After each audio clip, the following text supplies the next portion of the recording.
You don't belong here, and we both know it."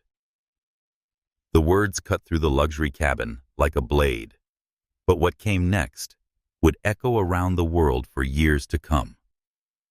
Crack. The sound of palm meeting cheek shattered the silence at 41,000 feet. Blood trickled from Marcus Wellington's split lip as he sat motionless in the cream leather seat, his $5,000 Armani suit now stained crimson.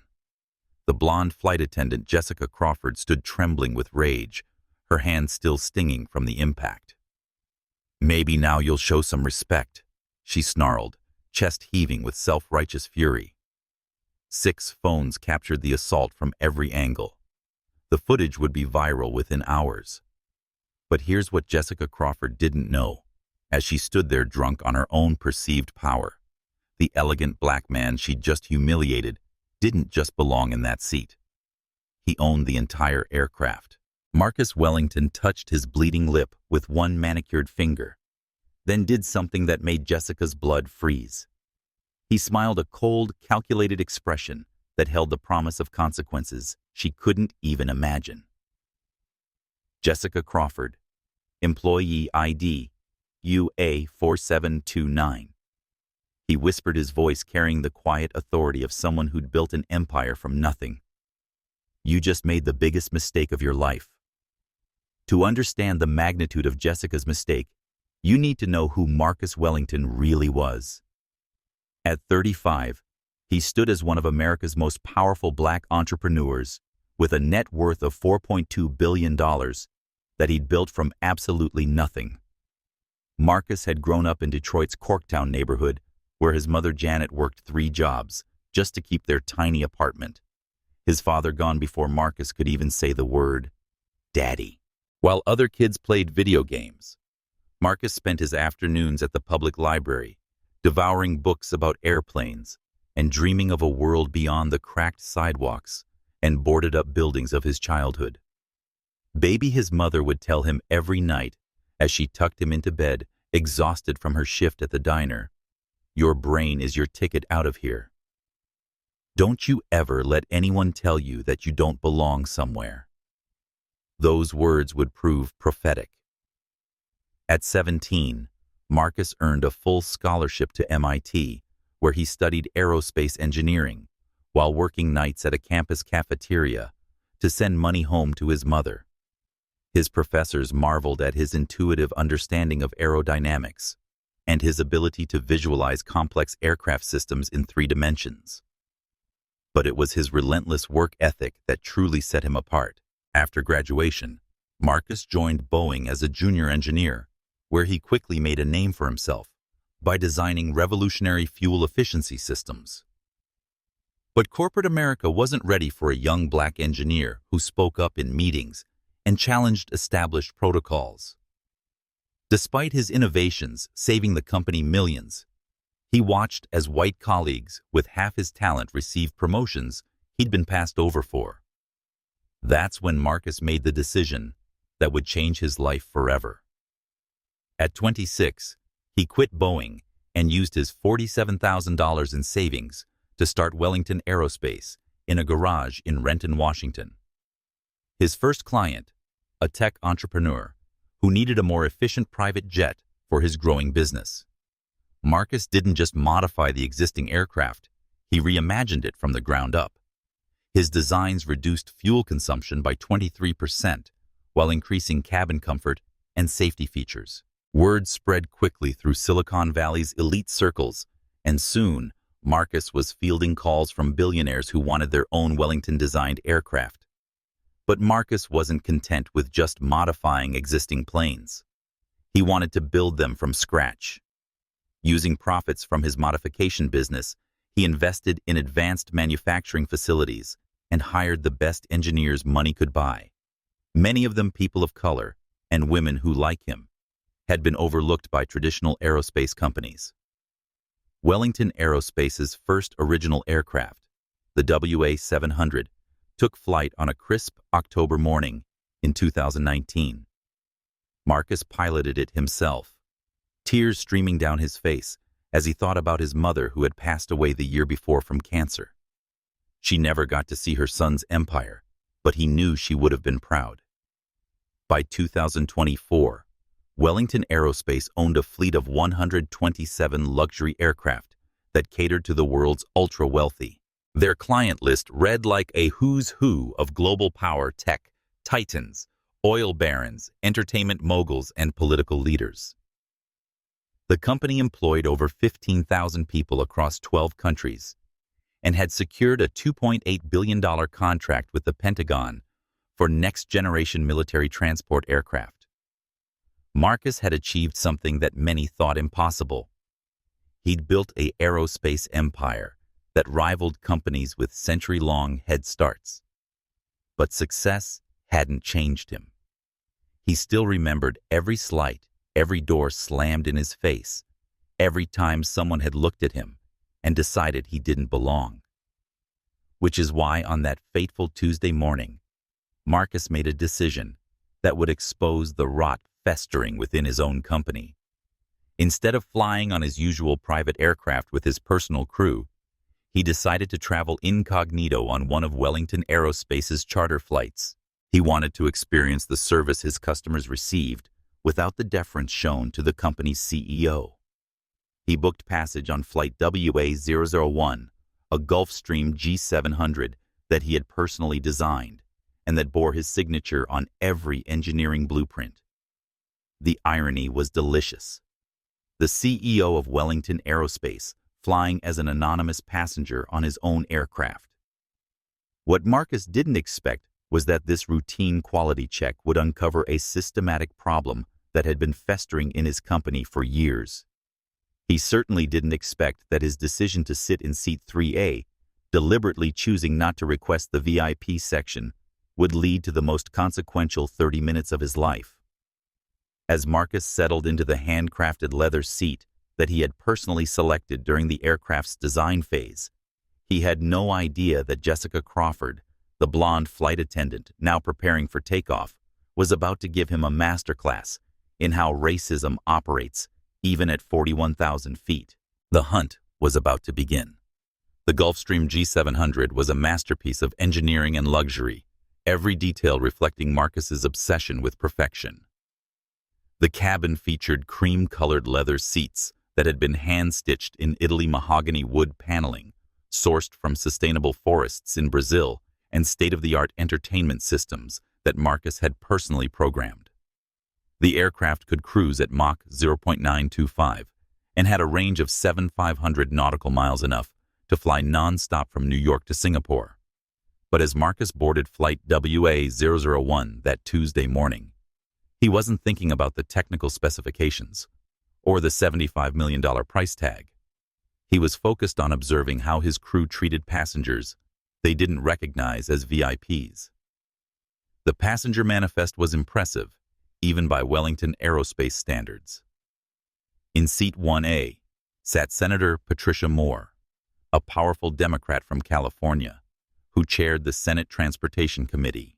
Her steel-gray hair was pulled back in a perfect chignon, and her Chanel suit spoke of old money and established power. She was traveling to Miami for a climate change summit. Seat 2B housed David Kim, the Korean-American tech mogul who had revolutionized social media platforms. At 32, he was worth $8.9 billion and was known for his casual style and his habit of live streaming random moments from his life to his 45 million followers. Today, he wore designer jeans and a hoodie that probably cost more than most people's monthly salary.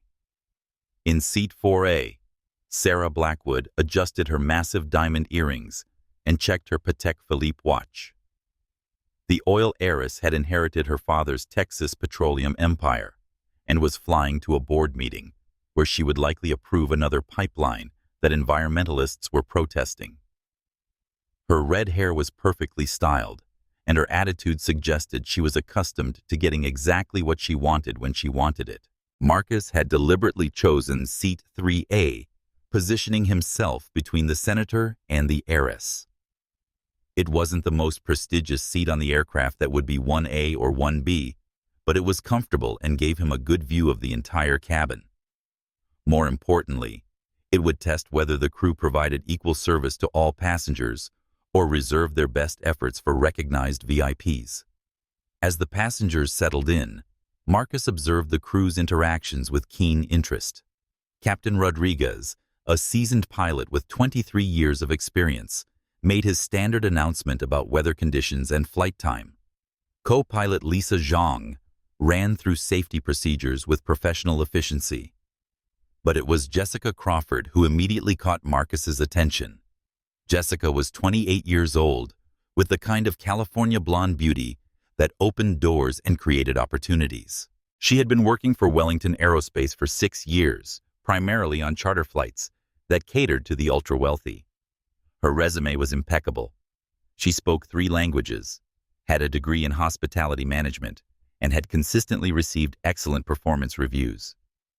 What wasn't on her resume, what her supervisors had carefully buried in confidential files, was her pattern of providing substandard service to passengers of color. As Jessica began her pre-flight service, the differences in her treatment of passengers became immediately apparent to Marcus. Senator Moore was offered Dom Perignon champagne in a crystal flute served with warm mixed nuts in a silver bowl. David Kim received the same champagne, along with an inquiry about his dietary preferences and a selection of premium snacks. When Jessica reached Marcus, her demeanor shifted subtly but unmistakably. The warm smile that had graced her face while serving the other passengers cooled to a polite but distant expression. Instead of champagne, she offered him water in a plastic cup. "Would you care for anything to drink, sir?" she asked, her tone professional, but notably lacking the enthusiasm she had shown the other passengers. Marcus, maintaining his cover as an ordinary customer, simply requested the same champagne that had been offered to the others. Jessica's pause was almost imperceptible, but Marcus caught it. So did Senator Moore, who glanced over with a slight frown. "Of course," Jessica replied, but instead of the Dom Perignon, she returned with a lesser champagne, still expensive, but clearly not the same bottle she had opened for the other passengers. Marcus said nothing, but he made a mental note. This was exactly the kind of subtle discrimination that was hardest to prove, but most damaging to experience. As the Gulfstream reached cruising altitude, he settled back to observe what other surprises Jessica Crawford had in store. As the aircraft leveled off at 41,000 feet, the subtle but unmistakable pattern of differential treatment continued to unfold. Marcus watched with the trained eye of someone who had experienced discrimination his entire life, recognizing the microaggressions that most people would miss, but that cut deep nonetheless.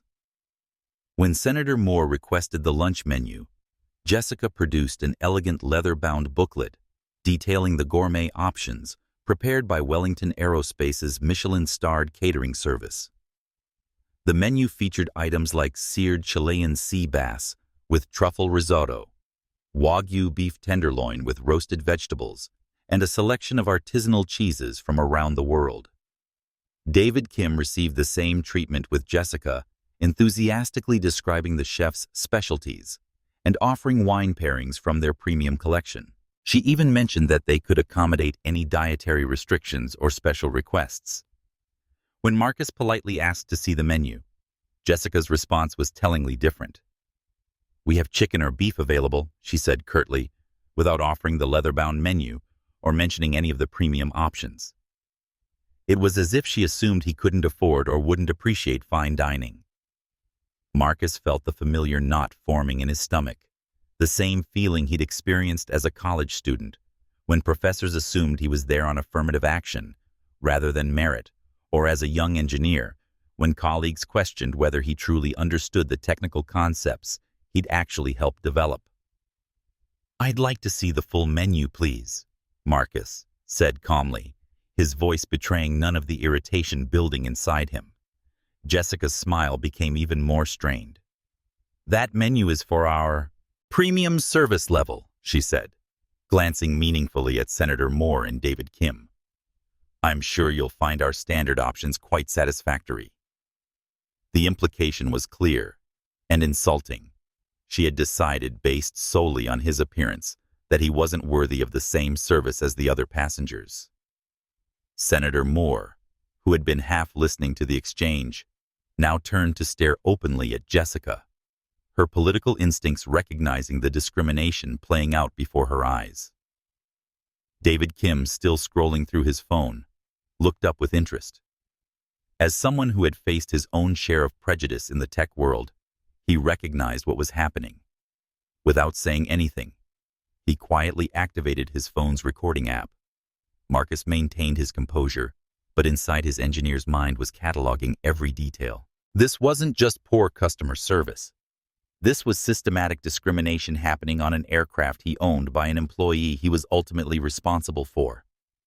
The irony would have been amusing if it weren't so infuriating.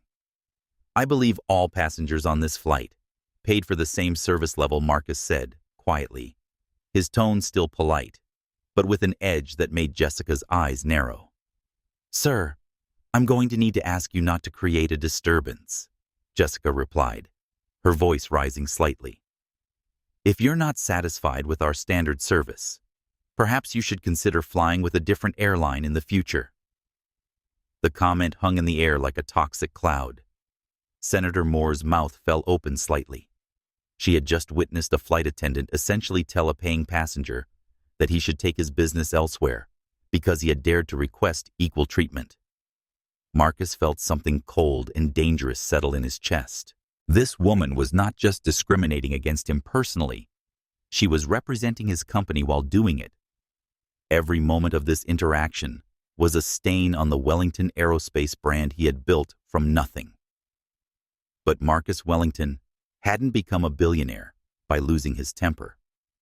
He had learned long ago that the best revenge was served cold, calculated, and with devastating precision. So he simply smiled, an expression that Jessica mistook for submission, but that actually promised consequences she couldn't even imagine. "I understand," he said softly. "Thank you for clarifying your position." Jessica nodded, satisfied that she had put him in his place. She had no idea that she had just declared war on the most powerful man in private aviation.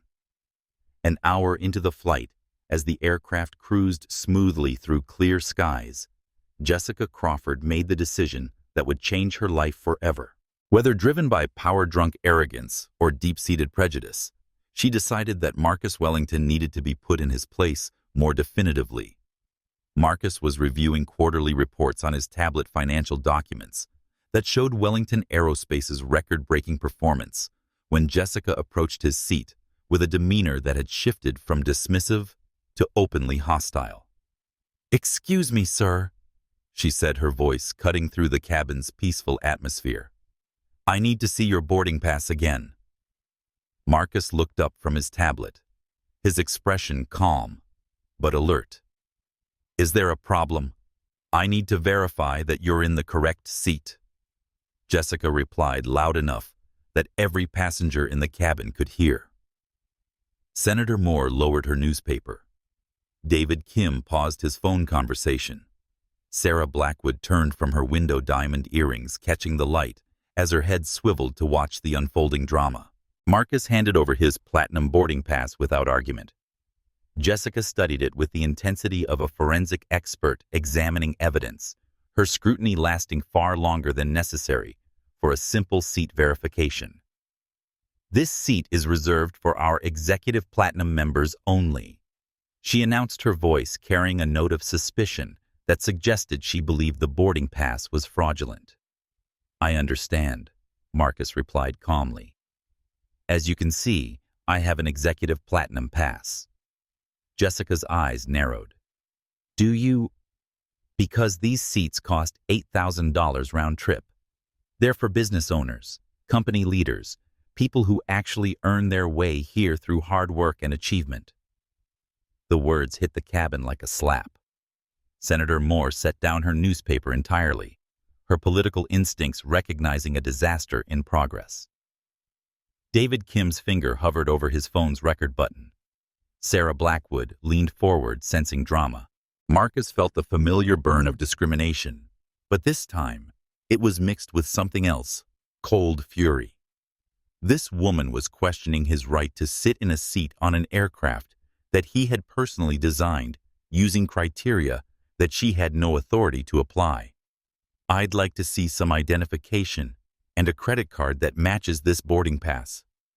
Jessica continued, her voice growing more aggressive. "We need to ensure that you have the financial means to be in this section." Marcus produced his driver's license and his black American Express Centurion card, a piece of plastic reserved for customers who spend more than $250,000 annually. The card was invitation only and carried no spending limit. Fewer than 17,000 people in the world possessed one. Jessica barely glanced at the documents. "Anyone can get these," she said dismissively, a statement that was demonstrably false regarding the Centurion card. "What I need to know is how you really afforded this ticket." The question landed like a bomb in the cabin. Senator Moore actually gasped audibly. David Kim's recording finger stabbed down, capturing every word. Marcus felt his carefully maintained composure beginning to crack. "I beg your pardon," he said, his voice dangerously quiet.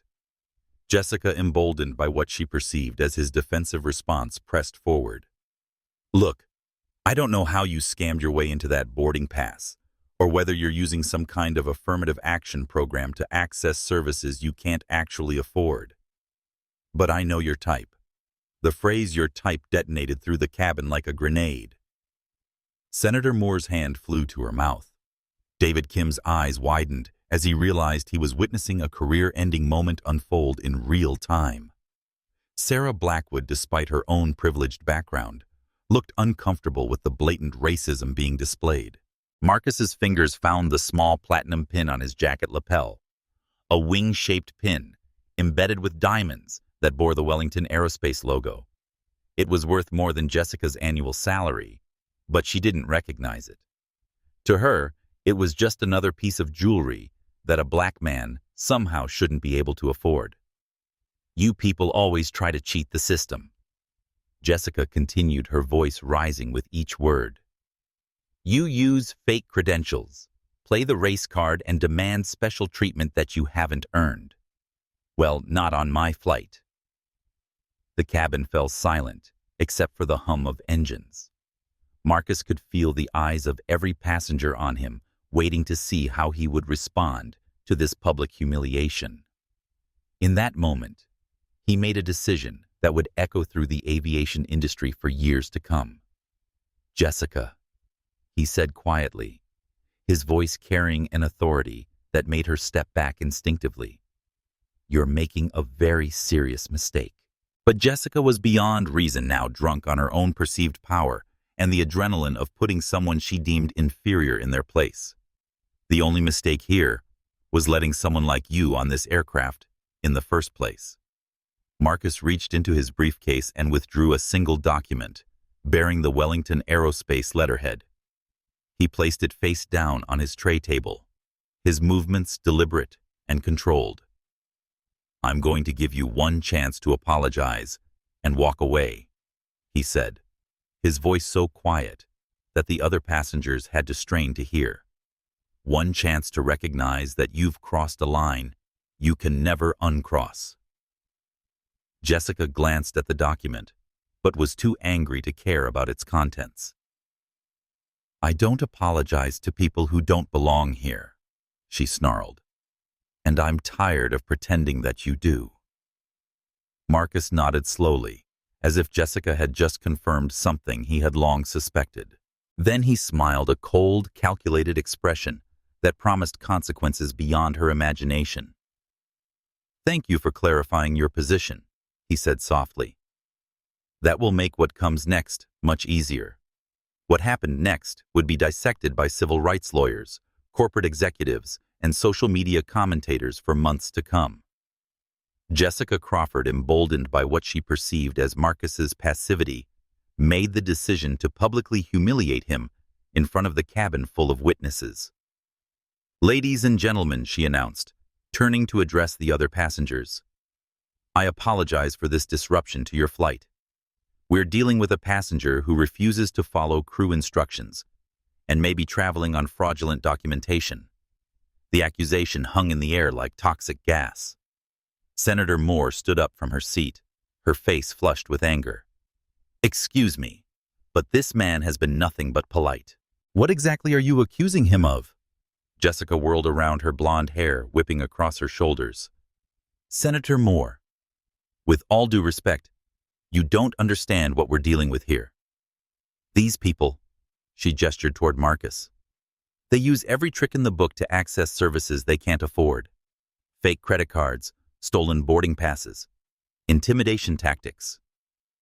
David Kim's live stream, which he had started covertly, was now being watched by thousands of viewers in real time. The comments section exploded with outrage as viewers witnessed the blatant discrimination unfolding at 41,000 feet.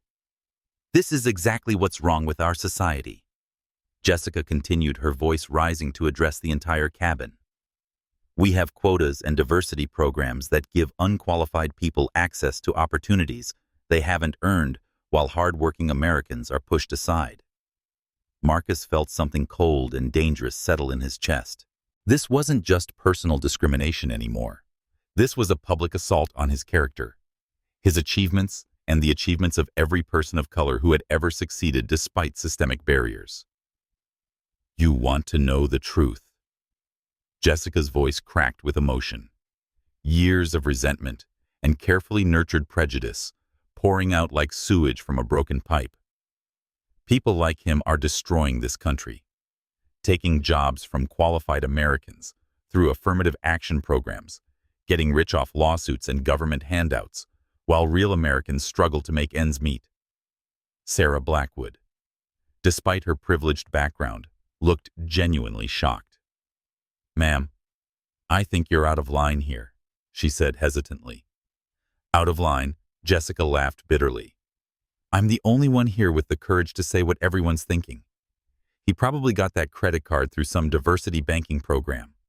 Probably bought that suit with welfare money. Probably thinks society owes him reparations for something that happened 200 years ago." Each word was another federal crime. Each sentence was career suicide broadcast live to thousands of viewers. But Jessica was beyond caring about consequences, now lost in a haze of hatred and self-righteousness. Senator Moore's voice cut through the toxic rant like a blade. "That is enough. I am a United States Senator, and I will not sit here and listen to this racist garbage." Jessica turned on her with wild eyes. "Racist? I'm not racist, Senator. I'm realistic. I see what's happening to our country when we lower standards to accommodate people who can't compete on merit." Marcus had heard enough. Slowly, deliberately, he stood up from his seat.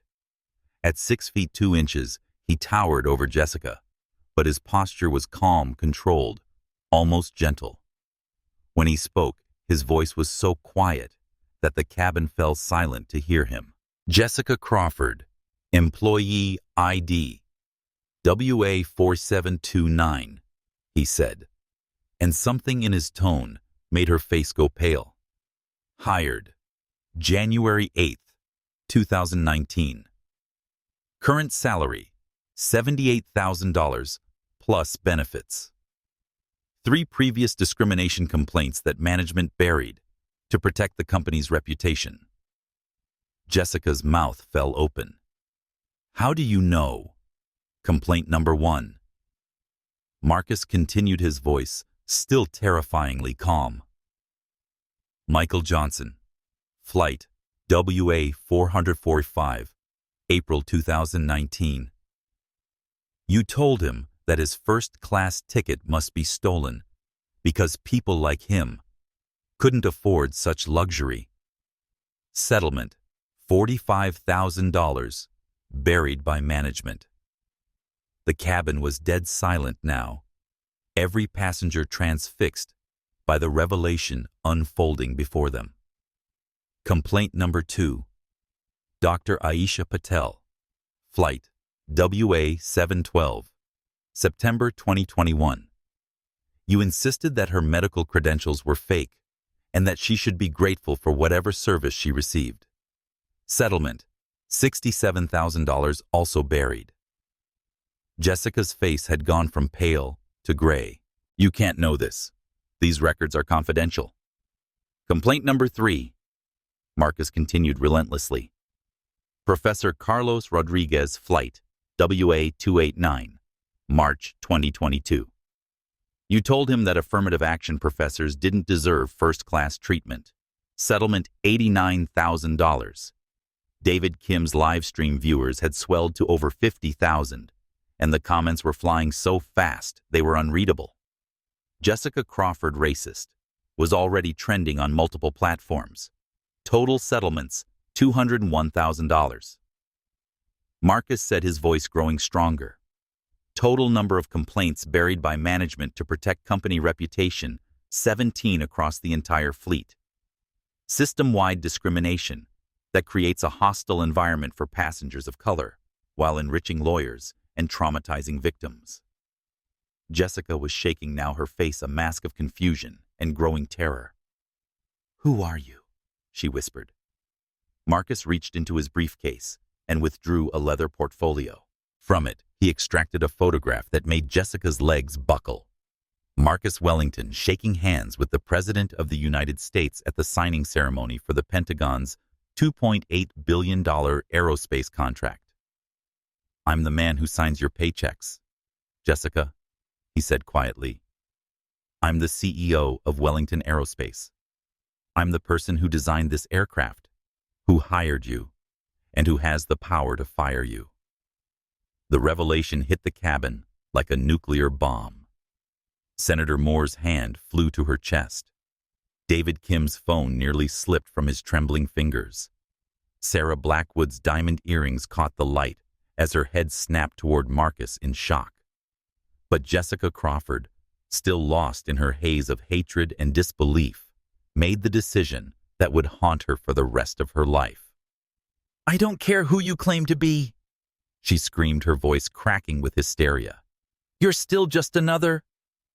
The slap came so fast that even Marcus didn't see it coming.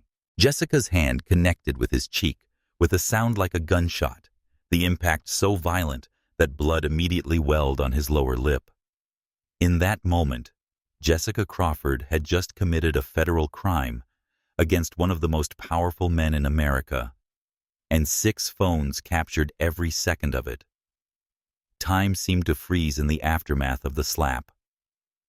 Marcus Wellington stood motionless, blood trickling from his split lip onto his $5,000 Armani suit. Jessica Crawford's hand was still extended, trembling from the force of the blow, her chest heaving with a mixture of adrenaline and savage satisfaction. The cabin had fallen into a silence so complete that the only sound was the steady hum of the aircraft's engines and Jessica's labored breathing. 6 passengers held their phones aloft, all recording from different angles, capturing the moment that would be replayed millions of times across social media and news networks. Senator Patricia Moore was the first to break the silence. Sweet Jesus, she whispered, her political instincts, recognizing that she had just witnessed something that would have national implications. She just assaulted the CEO of Wellington Aerospace. David Kim's live stream had exploded to over 100,000 viewers, the comments section moving so fast it was a blur of outrage and disbelief. His voice was barely audible as he narrated what his audience was seeing. Guys, I can't believe what just happened. A flight attendant just slapped the CEO of the company she works for. This is insane. Sarah Blackwood, despite her privileged background and occasional insensitivity, was genuinely horrified. Ma'am, you've lost your mind, she said to Jessica, her voice shaking. Do you have any idea what you've just done? But Jessica Crawford was beyond reason now, drunk on adrenaline and convinced that she had finally put an uppity black man in his place. Maybe now he'll show some respect, she snarled, wiping her stinging palm on her uniform skirt. Maybe now he'll understand that there are consequences for trying to play in leagues you don't belong in. Marcus slowly raised his hand to his split lip, his fingers coming away crimson with blood. He stared at the red stain on his fingertips for a long moment, and when he looked up, his expression was so cold that Jessica actually took a step backward. "Jessica," he said, his voice carrying an authority that seemed to fill the entire cabin, "you have absolutely no idea what you've just done." For the first time since the confrontation began, Jessica seemed to grasp that she might have made a serious error. You can't threaten me," she stammered, but her voice lacked the conviction it had carried moments before. Marcus reached into his jacket pocket and withdrew his phone. The movement was deliberate, controlled, almost ceremonial. "I'm not threatening you, Jessica. I'm simply going to make a phone call." He pressed a single-button speed dial number 1 and held the phone to his ear. The call was answered before the first ring was complete. "Wellington Aerospace Executive Office. This is Maria. How may I assist you?" "Mr. Wellington." The voice was crisp, professional, and loud enough in the silent cabin that every passenger could hear it clearly. Jessica's face went white as the reality of the situation began to penetrate her consciousness. "Maria, this is Marcus," he said calmly, his eyes never leaving Jessica's face. "I need you to patch me through to our head of security immediately. We have a situation on flight WA001. "Right away, sir. Please hold." The hold music that followed was Mozart's Piano Concerto No. 21, elegant and refined, the same music that played in Wellington Aerospace's corporate offices. Senator Moore recognized the company's signature hold music from her previous dealings with the aerospace giant.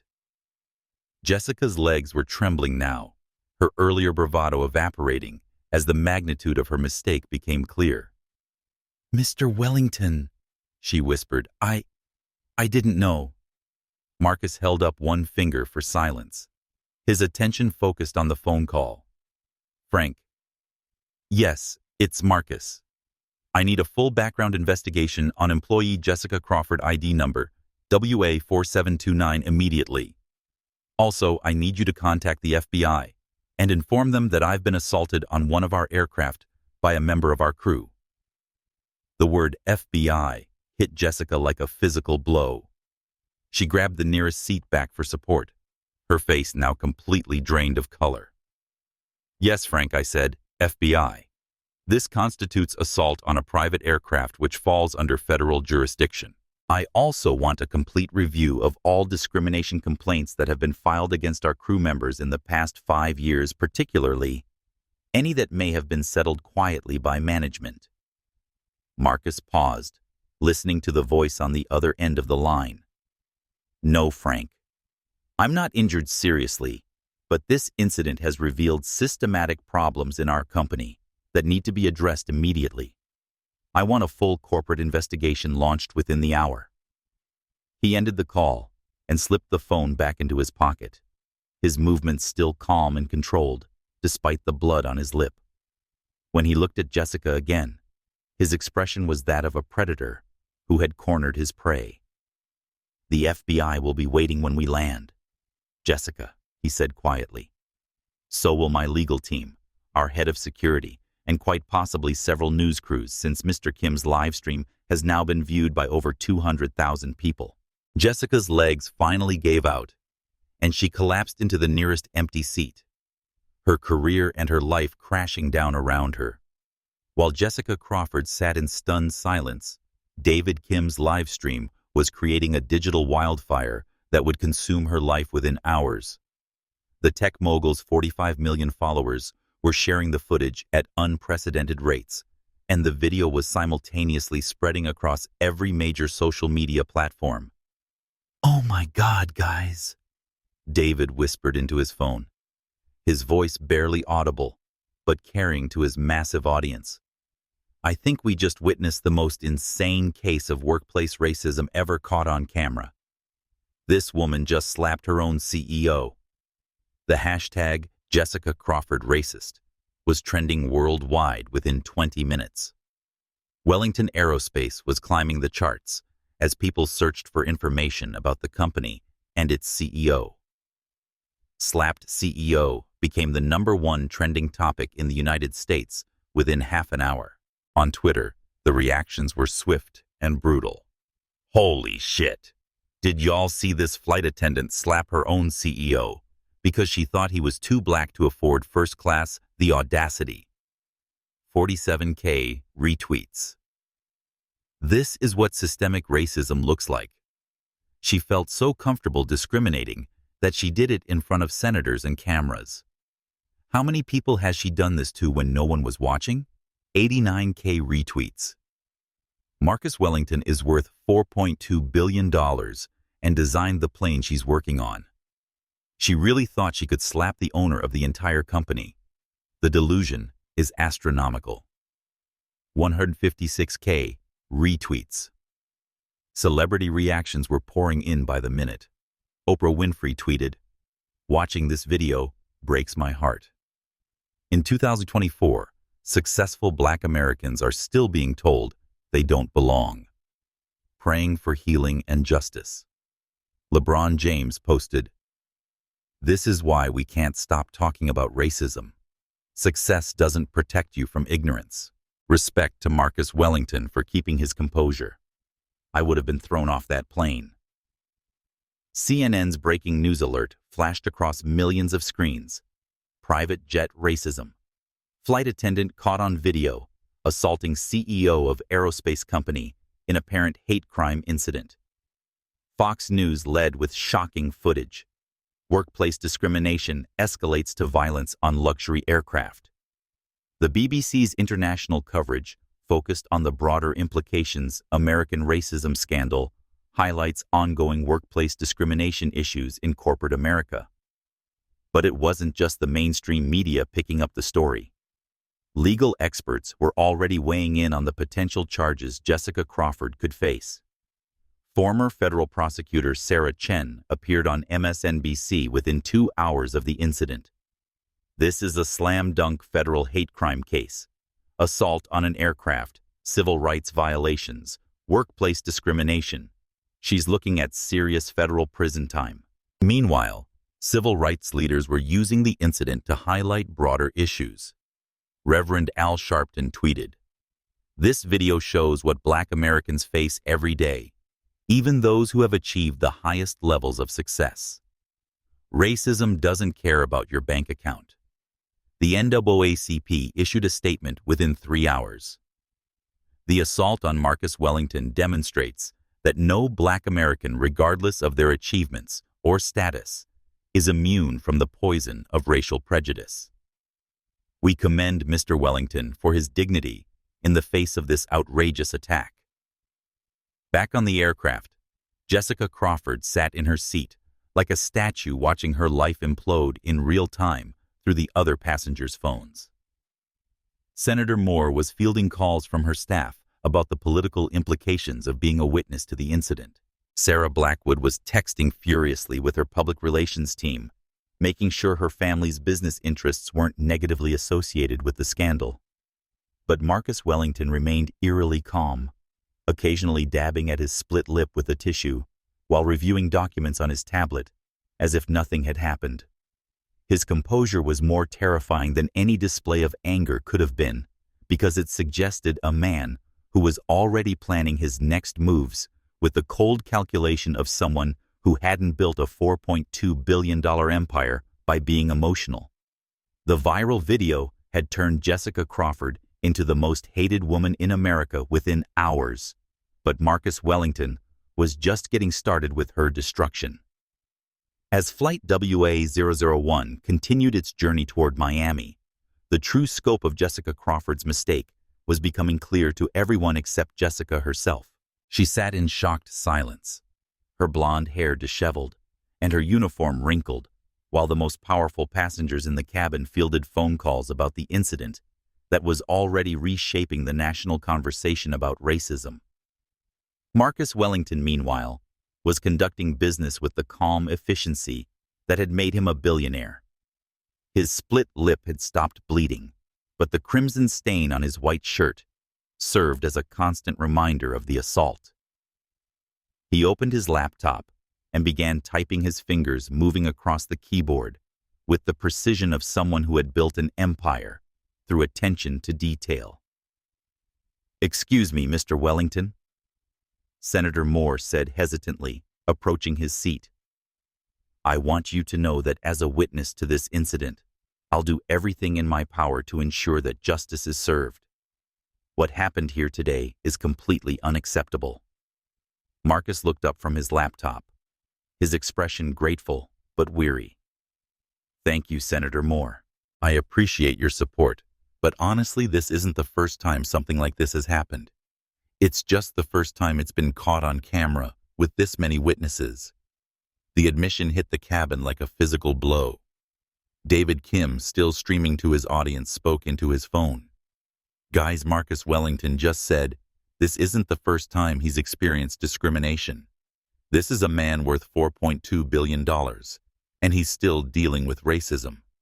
That should tell you everything about how deep this problem goes." Sarah Blackwood, who had been quietly observing the aftermath, finally spoke up. "Mr. Wellington, I owe you an apology. I've flown on your aircraft dozens of times, and I never realized this was happening to other passengers. I should have spoken up sooner." Marcus nodded appreciatively. "Ms. Blackwood, the fact that you're acknowledging it now means a lot. Most people prefer to look the other way when they witness discrimination." As if on cue, Marcus's phone rang. The caller ID showed Frank Morrison, head of security, and Marcus answered on speakerphone so that the entire cabin could hear the conversation. "Marcus, we've completed the preliminary investigation." Frank's voice was grim. "It's worse than we thought. We've identified 47 separate incidents of discrimination by crew members over the past 3 years, with a disproportionate impact on passengers of color. Most were settled quietly by our legal department to avoid publicity." The number hit the cabin like a bomb. 47 incidents. Jessica Crawford wasn't an isolated bad actor. She was part of a systematic problem. "How much money are we talking about in settlements?" Marcus asked, his voice dangerously quiet. $1.2 million in direct settlements plus legal fees. "But Marcus, there's something else. We've discovered that 3 members of our senior management team knew about the pattern and actively worked to cover it up to protect the company's reputation." Marcus closed his eyes, and for the first time since the slap, he looked genuinely pained. Names: Frank. Patricia Williams, our VP of Human Resources. Robert Hayes, our Chief Financial Officer. Michael Thompson, our Director of Customer Relations. All 3 have been involved in suppressing discrimination complaints. The revelation that systematic discrimination went all the way to the C-suite was devastating. Marcus had built Wellington Aerospace on principles of excellence and equality, and discovering that his own management team had betrayed those values felt like a personal violation. "Frank, I want all 3 of them terminated immediately. Security escort out of the building, credentials, revoked severance packages, voided. And I want a complete forensic audit of every discrimination complaint we've received in the past 5 years." Already in progress, Marcus. Legal is preparing termination letters, and we've engaged an outside firm to conduct the audit. But there's more. The FBI wants to interview you as soon as you land. Agent Rodriguez said they're treating this as a federal hate crime with potential conspiracy charges for the cover-up. Jessica Crawford, who had been listening to this conversation with growing horror, finally understood the full magnitude of her situation. This wasn't just about her assault on Marcus. It was about a federal investigation into systematic discrimination at one of America's largest aerospace companies. Marcus ended the call and turned to address Jessica directly for the first time since the slap. When he spoke, his voice was calm but carried the weight of absolute authority. "Jessica, you asked earlier who I am. I'm Marcus Wellington, founder and CEO of Wellington Aerospace. I built this company from nothing after experiencing the same kind of discrimination you just subjected me to. I designed this aircraft we're flying in. I personally approved your hiring.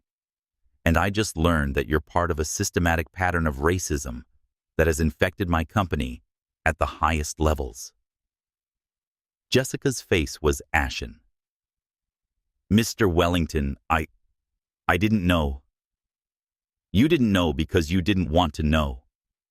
Marcus replied, his voice cutting through her attempted apology like a blade. You saw a successful black man and immediately assumed he didn't belong. You used your position of authority to humiliate and demean me based solely on the color of my skin. And when I tried to maintain my dignity, you committed a federal crime by assaulting me. Marcus opened his briefcase and withdrew a thick folder. This contains the employment records of every Wellington Aerospace crew member, including yours. It also contains copies of every discrimination complaint filed against our company in the past 5 years. Your name appears in connection with 3 previous incidents that were settled quietly to protect your job. The folder landed on Jessica's lap like a death sentence containing the evidence that would destroy not just her career, but potentially her freedom. The FBI is waiting for us in Miami, Jessica Marcus said quietly. I suggest you use the remaining flight time to call a lawyer.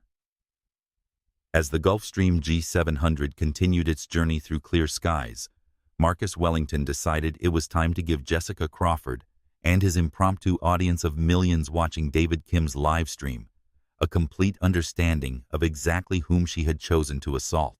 Marcus opened his laptop and connected it to the aircraft's entertainment system, a feature he had personally designed and programmed. The cabin's multiple screens came alive with presentations that told the story of Wellington Aerospace's rise from a garage startup to a global powerhouse.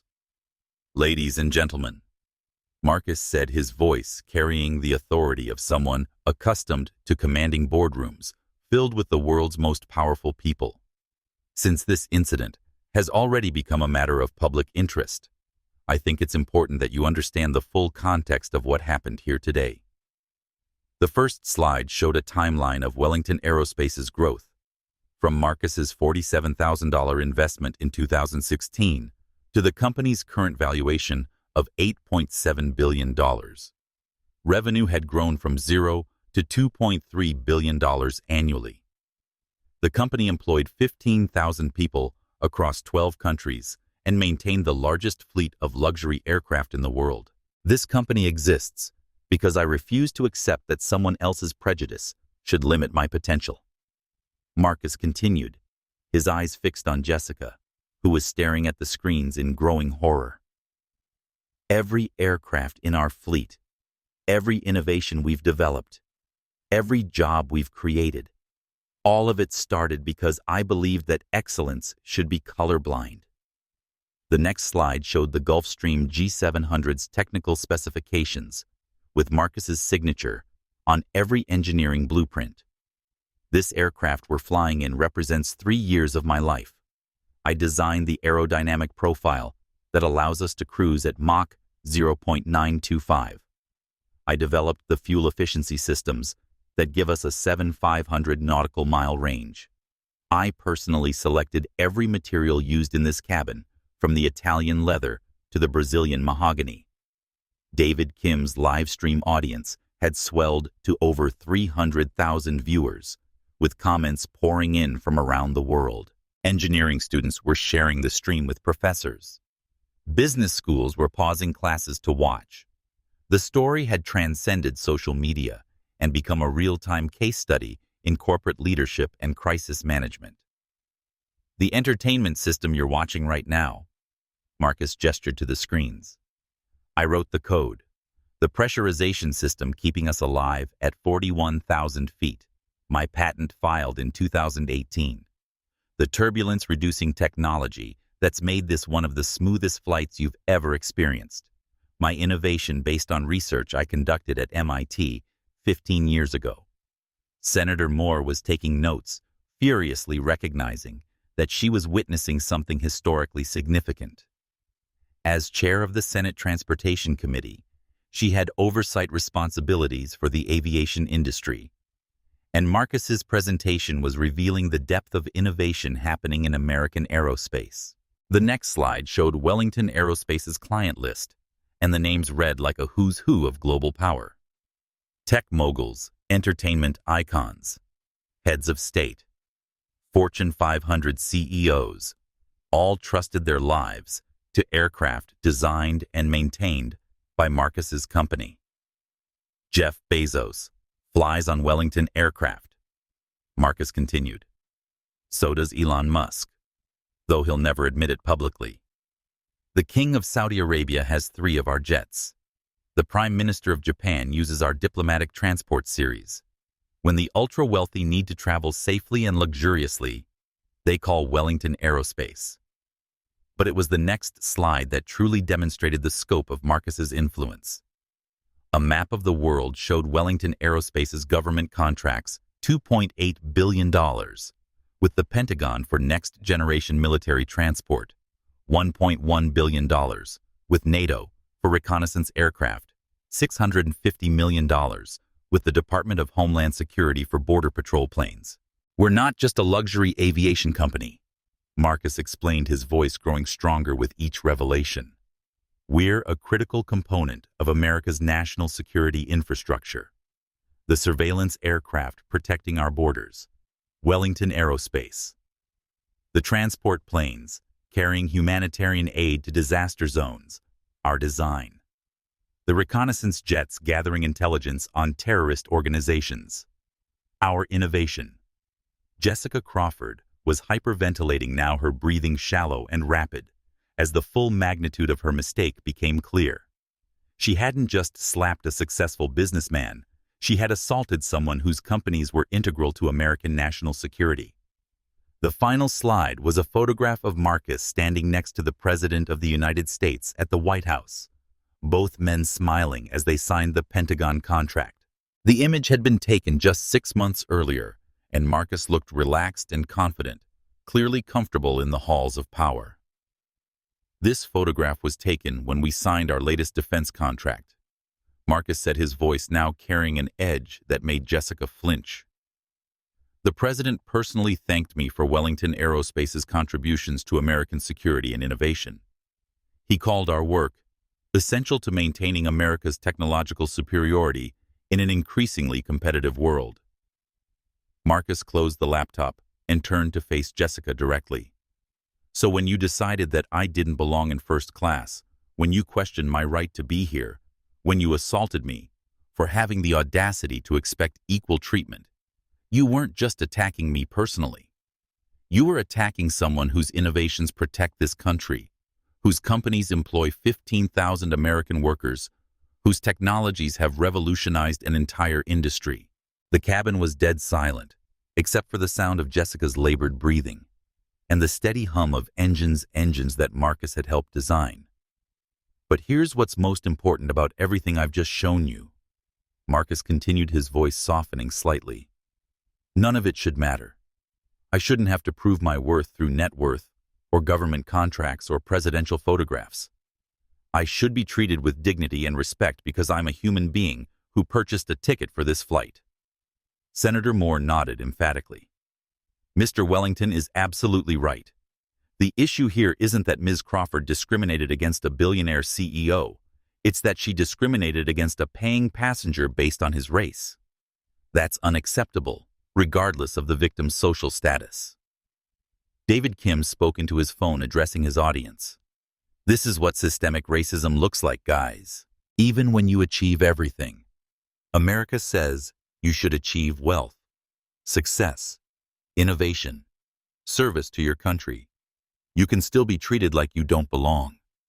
If it can happen to Marcus Wellington, it can happen to anyone. Marcus gathered his materials and returned them to his briefcase, his movements calm and controlled. The FBI will sort out the criminal charges, and our legal team will handle the civil litigation. But the real work starts after we land.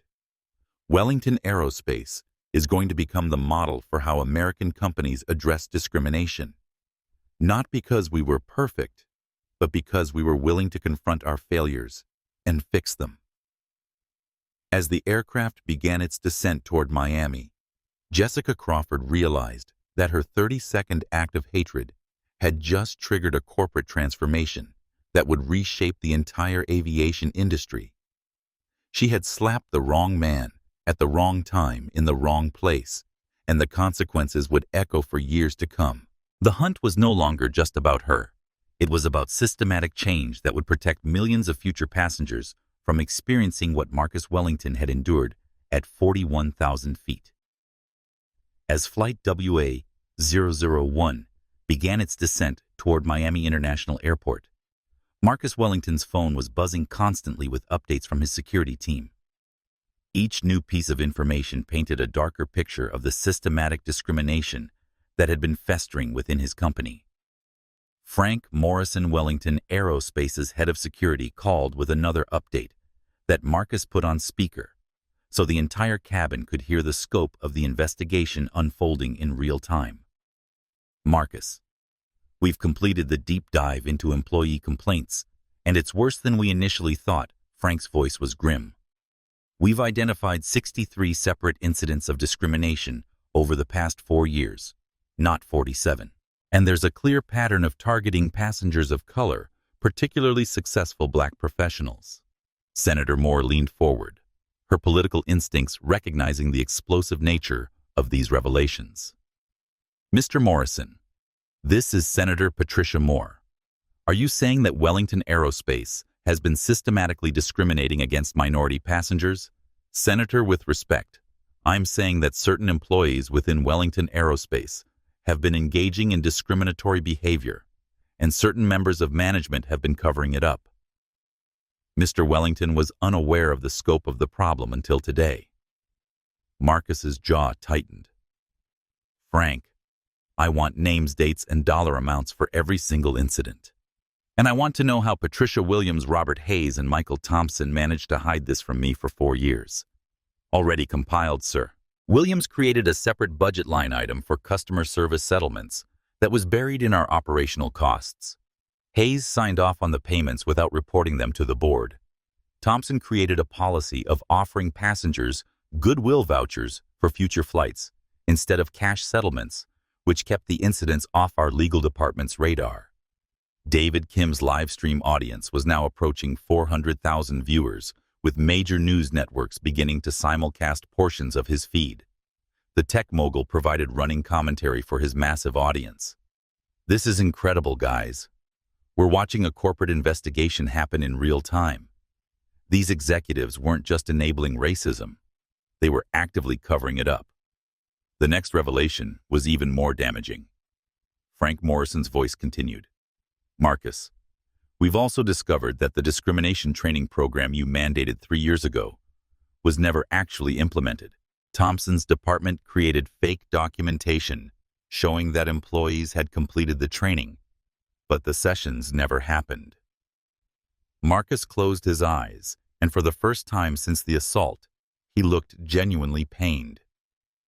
Building Wellington Aerospace had been his life's work, and discovering that his own management team had betrayed his values felt like a personal violation. How much money are we talking about in total?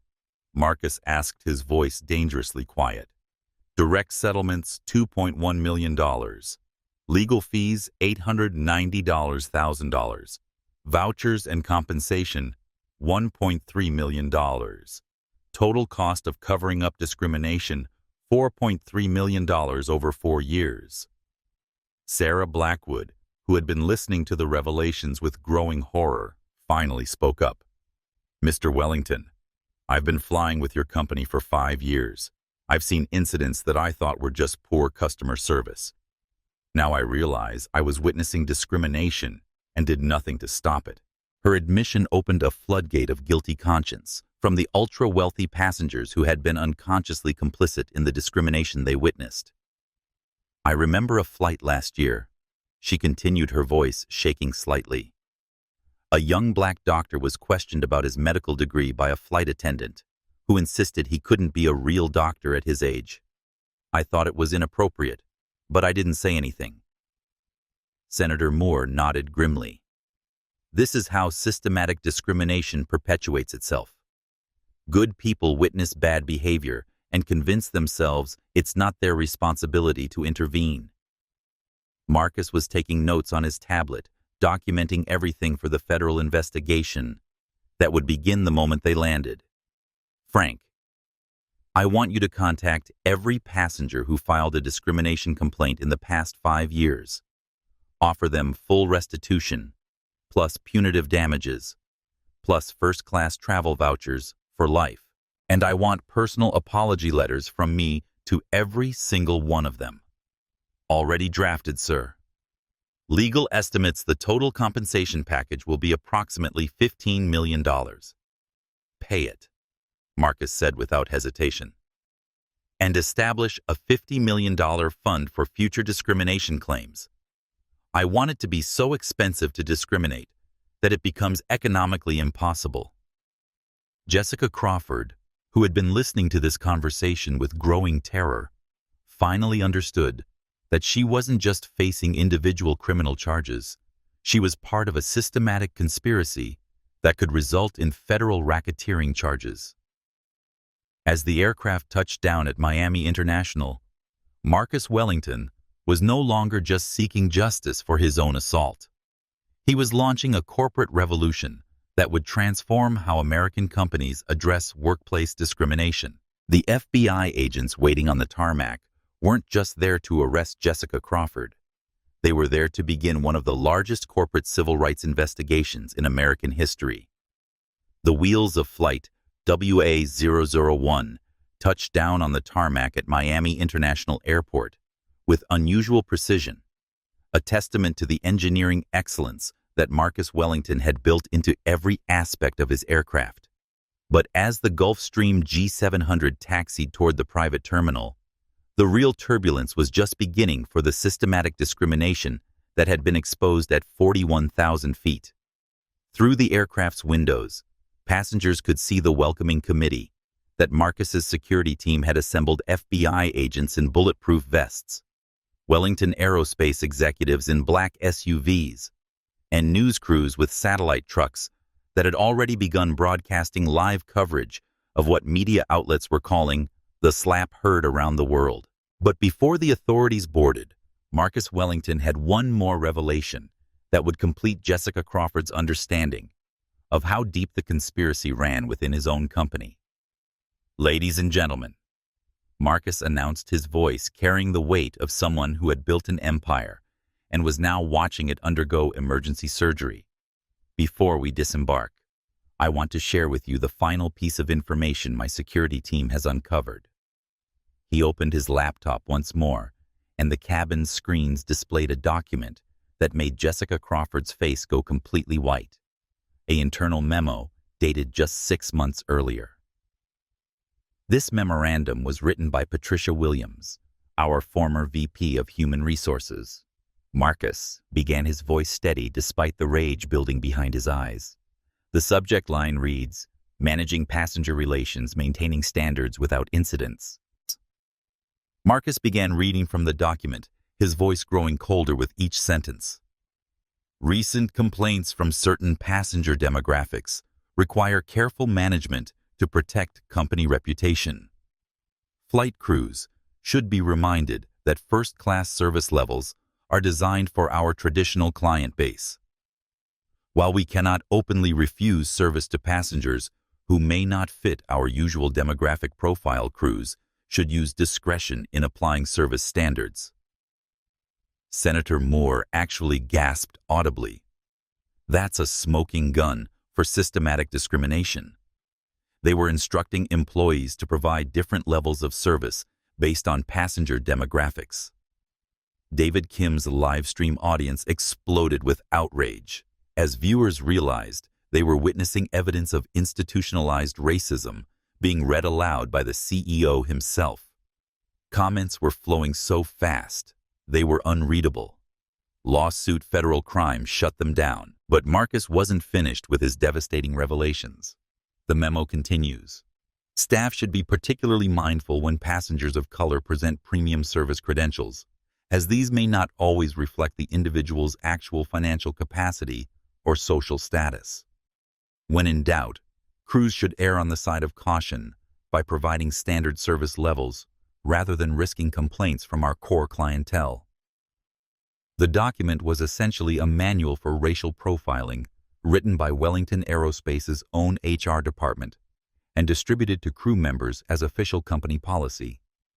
Jessica Crawford realized that her discrimination against Marcus wasn't a rogue action. It was exactly what her supervisors had trained her to do. The final paragraph. Marcus continued, his voice now carrying the cold fury of someone who had discovered betrayal at the highest levels of his organization. If discrimination complaints arise, they should be handled through the established settlement protocol rather than formal disciplinary action against crew members. Maintaining consistent crew composition is more cost-effective than managing public relations incidents.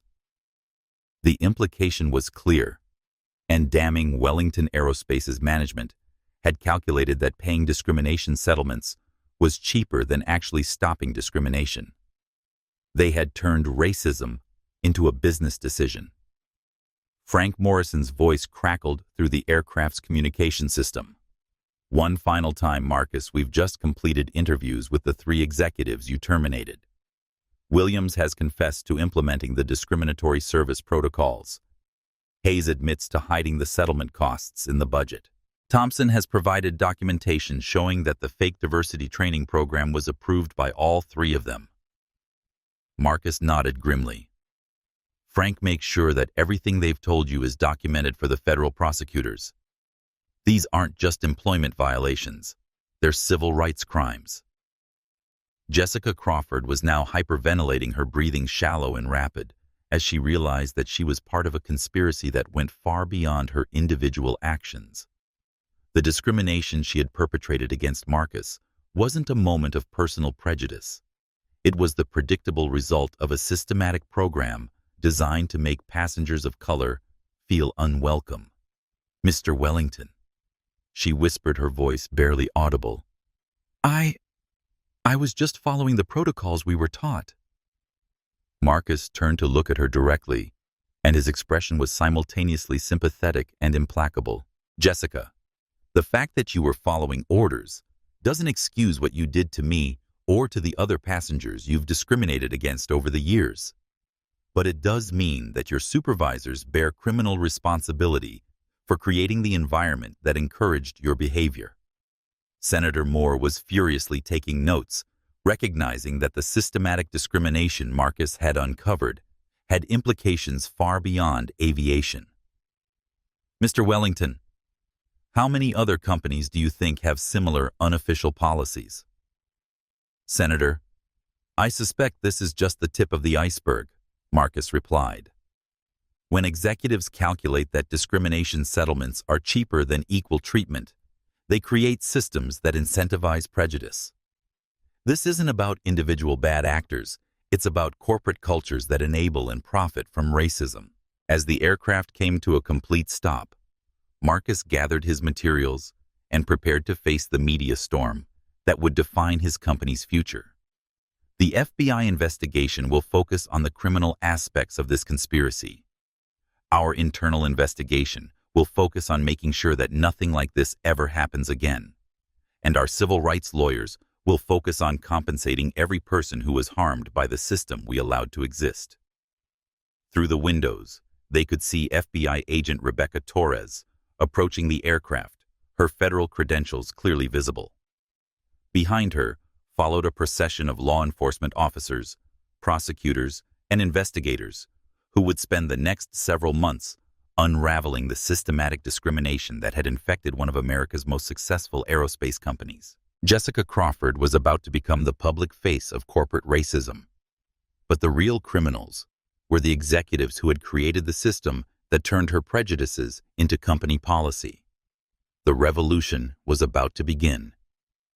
The aircraft door opened like the gates of judgment itself. FBI agent Rebecca Torres stepped aboard Flight WA-001 with the methodical precision of someone who had arrested corporate executives for white-collar crimes. But this case was different. This wasn't about financial fraud or insider trading. This was about systematic civil rights violations captured on video and witnessed by some of the most powerful people in America. Behind Agent Torres came a carefully assembled team, 2 additional FBI agents, a federal prosecutor, a civil rights investigator from the Department of Justice, and a forensics photographer whose job was to document the crime scene before any evidence could be compromised. "Mr. Wellington," Agent Torres said, her voice carrying the weight of federal authority. "I'm Agent Rebecca Torres with the FBI's Civil Rights Division. Are you in need of immediate medical attention?" Marcus touched his split lip, which had stopped bleeding, but still showed clear evidence of the assault. "The injury isn't serious, Agent Torres, but I want this incident documented for the record. This assault was witnessed by multiple passengers and recorded on several devices." Agent Torres nodded and gestured to the forensics photographer, who immediately began capturing images of Marcus's injury from multiple angles. The photographer also documented the blood stains on Marcus's shirt and the pristine condition of the aircraft cabin, establishing that this was a targeted assault rather than a general altercation. "Ms. Crawford," Agent Torres continued, turning her attention to Jessica, who was still sitting in the passenger seat where she had collapsed after learning Marcus's true identity. "You are under arrest for assault on a private aircraft, which constitutes a federal crime." Jessica's court-appointed attorney, who had arrived at the airport after receiving an emergency call, stepped forward. "Agent Torres, my client was performing her job duties and maintaining order on the aircraft. Any actions she took were within the scope of her employment responsibilities." Agent Torres's expression didn't change, but her tone became noticeably colder. "Counselor, your client committed assault against a passenger who was following all crew instructions and posing no threat to aircraft safety. The assault was preceded by 30 minutes of verbal harassment based on the victim's race, all of which was captured on multiple recording devices." David Kim, who was still live streaming to his now massive audience of over 500,000 viewers, provided real-time commentary. "Guys, we're watching history here. The FBI is treating this as a federal civil rights crime. This isn't just about one slap. It's about systematic racism in corporate America."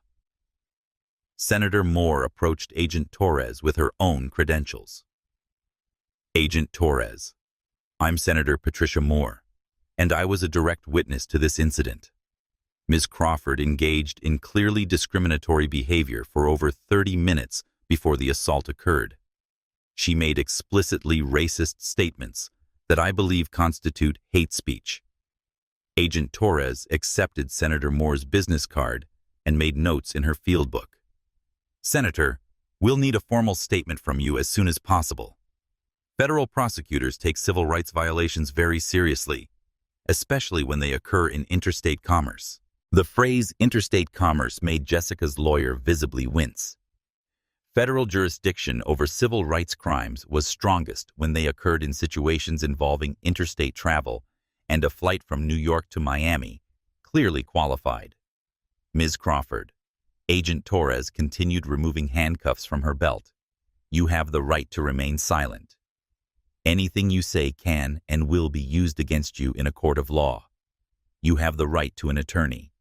If you cannot afford an attorney, one will be provided for you." As the Miranda rights were read, Marcus Wellington stood quietly watching the woman who had humiliated and assaulted him being processed as a federal criminal. There was no satisfaction in his expression, only the grim determination of someone who was ensuring that systematic injustice would face systematic consequences. "Agent Torres," Marcus said quietly, "I want to make sure you understand that Ms. Crawford's actions today were part of a larger pattern of discrimination within my company. My security team has identified 63 similar incidents over the past 4 years, and we've discovered that senior management actively covered up these incidents to protect the company's reputation." Agent Torres looked up from her handcuffs with sharp interest. "Mr. Wellington, are you saying that this assault was part of a systematic conspiracy to violate passengers' civil rights?" "That's exactly what I'm saying," Marcus replied. handing Agent Torres a USB drive that contained the complete investigation file his security team had compiled. This drive contains documentation of every discrimination incident, every settlement payment, every cover-up memo, and every fake training record that allowed this behavior to continue. The federal prosecutor, who had been listening to the conversation with growing excitement, stepped forward. Just to Mr. Wellington, if this documentation supports systematic civil rights violations, we're not just looking at assault charges against Ms. Crawford. We're potentially looking at conspiracy charges against your former executives under the Civil Rights Act of 1968. Jessica Crawford, now handcuffed and facing federal charges, finally spoke for the first time since the arrest began. Mr. Wellington, please. I have children. I didn't know who you were. I was just doing what I was trained to do. Marcus looked at her with an expression that was simultaneously compassionate and implacable. Jessica, the fact that you have children makes what you did worse, not better. You've taught them that it's acceptable to treat people as less than human based on their race. And the fact that you were trained to discriminate means that this problem is bigger than just you. As Jessica Crawford was escorted off the aircraft in handcuffs, her career destroyed, and her freedom in jeopardy, Marcus Wellington was already planning the systematic transformation that would prevent other passengers from experiencing what he had endured at 41,000 feet. The federal investigation was just beginning, but the revolution in corporate accountability had already started. While Jessica Crawford was being processed at the Miami FBI field office, Marcus Wellington was conducting the most important board meeting in Wellington Aerospace's history. The conference room at the company's Miami headquarters had been hastily prepared for an emergency session with secure video links connecting board members from around the world. The boardroom's floor-to-ceiling windows offered a panoramic view of Biscayne Bay, but Marcus's attention was focused entirely on the 12 faces displayed on the wall-mounted screens. These were some of the most powerful people in American business: former military generals, tech industry veterans, Wall Street titans, and aerospace legends who had invested their reputations in Wellington Aerospace's success. Ladies and gentlemen, Marcus began, his voice carrying the weight of someone who was about to reshape an entire industry. 6 hours ago, I was assaulted by one of our employees because she believed I didn't belong in first class on my own aircraft. What we've discovered since then has revealed systematic discrimination and corruption at the highest levels of our company. The board members shifted uncomfortably as Marcus displayed the evidence that his security team had compiled. Internal memos, settlement payments, fake training records, and cover-up communications painted a picture of systematic civil rights violations that had been hidden from both the board and the CEO. General Patricia Hayes, the former Air Force Chief of Staff, who chaired Wellington's Safety Committee, spoke first. Marcus, how is it possible that we were unaware of 63 discrimination incidents and $4.3 million in settlement payments? Marcus's expression was grim.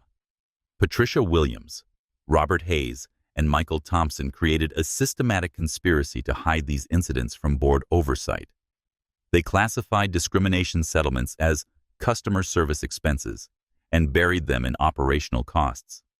They created fake documentation showing that employees had completed diversity training that never actually occurred, and they established unofficial policies that essentially instructed crew members to provide inferior service to passengers of color. The implications hit the board like a series of bombs. Wellington Aerospace wasn't just facing individual criminal charges. The company was potentially liable for systematic civil rights violations that could result in federal investigations, massive civil lawsuits, and the loss of government contracts worth billions of dollars. What are the potential consequences? Asked Sarah Chen, the former Goldman Sachs executive who served as the board's financial oversight chair. Marcus opened a folder that his legal team had prepared during the flight to Miami. Federal prosecutors are considering racketeering charges under the Civil Rights Act. The Department of Justice is launching a formal investigation into our hiring and training practices. Our Pentagon contracts are under review pending the outcome of the federal investigation. And we're facing potential civil lawsuits from every passenger who experienced discrimination over the past 5 years. The number that followed hit the board like a physical blow. Our legal team estimates potential liability at $500 million in civil damages, plus punitive damages that could reach $2 billion. Tech mogul David Park, who had built 3 successful companies before joining Wellington's board, leaned forward on the video screen. Marcus, what's your plan for containing this crisis? Marcus stood and walked to the window, looking out at the bay, where several Wellington Aerospace jets were visible at the private terminal. We're not going to contain this crisis, David. We're going to use it to transform our industry. The statement confused several board members, but Marcus continued with the strategic thinking that had built his empire. Systematic discrimination has been a hidden cost in corporate America for decades. Companies pay settlements, hide incidents, and pretend the problem doesn't exist. We're going to do the opposite. We're going to become the model for how American corporations address civil rights violations. Marcus returned to the table and outlined his revolutionary plan. Effective immediately, we're implementing zero-tolerance policies for discrimination. 1 incident equals immediate termination with no severance. We're establishing a $100 million victim compensation fund. We're hiring external civil rights auditors to monitor every aspect of our operations. And we're requiring every employee from pilots to executives to complete monthly bias training with independent verification. The plan was ambitious, expensive, and potentially company-threatening. But Marcus wasn't finished. We're also going to make discrimination economically impossible by offering $10 million rewards to employees who report systematic civil rights violations. It will be more profitable to report discrimination than to hide it. General Hayes nodded approvingly. Marcus, this approach could bankrupt companies that enable discrimination while rewarding those that prevent it. Exactly, Marcus replied. We're going to make civil rights compliance a competitive advantage instead of a regulatory burden. The board voted unanimously to approve Marcus's plan, recognizing that Wellington Aerospace's survival depended on leading the industry transformation rather than being dragged into it by federal investigators. But Marcus's most dramatic decision was yet to come. I'm also announcing my resignation as CEO effective in 60 days. The statement stunned the board into silence. Marcus Wellington was Wellington Aerospace. His vision, his innovations, his leadership had built the company from nothing. Marcus, you can't resign, protested Admiral Rebecca Torres, the former Navy officer who had overseen the company's military contracts. This company exists because of your leadership. Marcus shook his head. This systematic discrimination happened on my watch, despite my values and intentions. I built a company culture that allowed prejudice to flourish while I was focused on engineering and growth. The best thing I can do for Wellington Aerospace is to step aside and let new leadership rebuild our civil rights infrastructure. The resignation announcement would send shockwaves through the aviation industry and financial markets. But Marcus had already chosen his successor, Dr. Maya Patel, the Indian-American aerospace engineer, who had been Wellington's chief technology officer and who had personally experienced discrimination early in her career. Dr. Patel will become CEO with a mandate to implement the most comprehensive civil rights program in American corporate history, Marcus announced. I'll remain as chairman of the board, but day-to-day operations will be led by someone who understands both the technical demands of our industry and the human cost of discrimination. The decision was vintage Marcus Wellington, bold, unexpected, and designed to send a message that would resonate far beyond his own company. By voluntarily stepping aside, he was accepting responsibility for systematic failures while positioning Wellington Aerospace to lead industry-wide transformation. As the board meeting concluded, Marcus received a text message from Frank Morrison. Jessica Crawford has been charged with federal assault and hate crime violations. Bail set at $2 million. Trial scheduled for federal court in 8 weeks. But Jessica Crawford was just the beginning. The systematic transformation Marcus had initiated would reshape how American corporations address discrimination, creating a new standard that would protect millions of future customers from experiencing what he had endured at 41,000 feet. Within 12 hours of Flight WA-001's landing in Miami, the incident had become the most watched discrimination case in American history. David Kim's live stream footage had been viewed over 100 million times across all platforms, and major news networks were providing wall-to-wall coverage of what they were calling the aerospace discrimination scandal. CNN's Anderson Cooper led the evening news with unprecedented directness. Tonight, we're examining how systematic racism operates at the highest levels of American business, revealed through 30 minutes of footage that shows a flight attendant assaulting her own CEO because she believed he was too black to afford first class. The network had assembled a panel of civil rights lawyers, corporate executives, and discrimination experts who were analyzing every aspect of the incident and its broader implications. What makes this case extraordinary, explained Dr. Jennifer Washington, a Harvard Business School professor who specialized in workplace discrimination, is that we're seeing the entire ecosystem of corporate racism exposed in real time. From the individual prejudice of the flight attendant to the systematic cover-ups by senior management, this case reveals how discrimination operates at every level of corporate America. Fox News took a different angle with Tucker Carlson.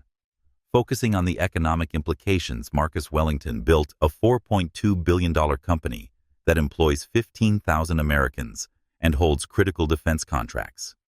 The systematic discrimination he uncovered isn't just morally wrong, it's economically destructive.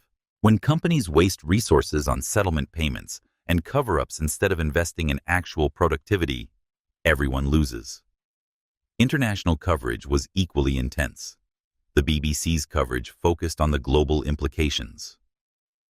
The Wellington Aerospace scandal is being watched carefully by corporations worldwide as a potential template for addressing systematic discrimination.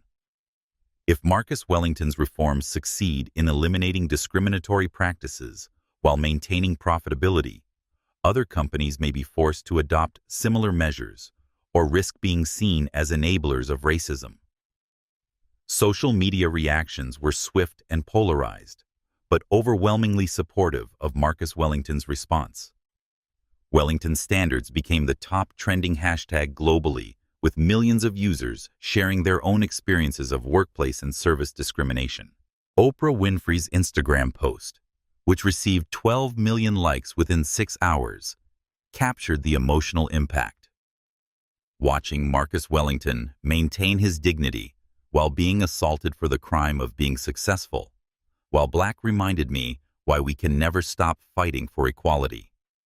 His response, using this painful experience to create systematic change, shows the leadership our country needs. Corporate America's reaction was immediate and self-protective. Within 24 hours of the incident, major companies began announcing their own civil rights initiatives, clearly trying to avoid becoming the next target of federal investigation. American Airlines announced a $50 million investment in bias training and passenger protection systems. Delta pledged to implement Wellington-style discrimination monitoring across their entire fleet. United Airlines hired an external civil rights auditing firm and established a $25 million passenger compensation fund for historical discrimination claims. But it wasn't just airlines responding to the scandal. Hotel chains, retail companies, and financial institutions recognized that the systematic discrimination Marcus had exposed at Wellington Aerospace likely existed in their own organizations. Marriott Hotels announced mandatory bias training for all 400,000 employees worldwide. Walmart pledged $100 million for customer discrimination prevention programs. Wells Fargo, still reeling from previous scandals, announced zero-tolerance policies for discriminatory treatment of customers. The business press was analyzing the economic implications of Marcus's reforms. Harvard Business Review published an emergency analysis titled, "The Wellington Effect: How Civil Rights Compliance Becomes Competitive Advantage." Marcus Wellington has fundamentally changed the economics of discrimination, wrote Dr. Michael Porter, the renowned strategy expert. By making discrimination expensive and civil rights compliance profitable, he's created market incentives that could eliminate systematic prejudice more effectively than any government regulation. Wall Street's reaction was initially negative, with Wellington Aerospace stock dropping 15% on concerns about massive legal liability and the costs of Marcus's reforms. But within 48 hours, institutional investors began recognizing the strategic brilliance of his approach. Goldman Sachs analyst Sarah Chen published a research note that became required reading in corporate boardrooms. Wellington Aerospace's voluntary civil rights transformation positions the company to capture market share from competitors who are still vulnerable to discrimination scandals. In an era of social media transparency, systematic bias has become an existential business risk. Companies that eliminate this risk first will have significant competitive advantages. The prediction proved prescient. By the end of the week, Wellington Aerospace stock had recovered its losses and was trading at record highs as investors recognized that Marcus's reforms had essentially scandal-proofed the company against future discrimination incidents. But the most powerful media coverage came from passengers who had experienced discrimination on Wellington Aerospace flights and were now coming forward to share their stories. Their testimonies would provide the foundation for the federal investigation that would transform American business practices forever. 8 weeks after the assault on Flight WA-001, the federal courthouse in Miami had become the epicenter of what legal scholars were calling the most significant civil rights case of the 21st century. The United States v. Jessica Crawford and others would establish precedents that would reshape how American corporations address systematic discrimination. Judge Patricia Washington, a distinguished African-American jurist who had been appointed to the federal bench after a distinguished career as a civil rights attorney, presided over the proceedings with the gravity they deserved. Her courtroom was packed with reporters, civil rights activists, corporate executives, and legal scholars who recognized they were witnessing history. Jessica Crawford sat at the defendant's table, flanked by 2 court-appointed attorneys who had spent the past 8 weeks trying to construct a defense for the indefensible. The video evidence was overwhelming. The witness testimony was unambiguous, and the systematic nature of the discrimination had been documented with corporate precision by Marcus Wellington's security team. But Jessica was no longer the only defendant.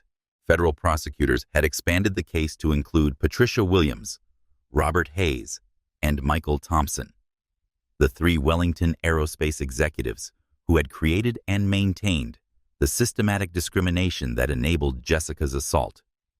Assistant U.S. Attorney Maria Rodriguez stood to deliver the opening statement that would define the prosecution's case. Ladies and gentlemen of the jury, this case is about more than one flight attendant's assault on one passenger. This case is about a systematic conspiracy to violate the civil rights of passengers based on their race, a conspiracy that operated at the highest levels of corporate America for over 4 years.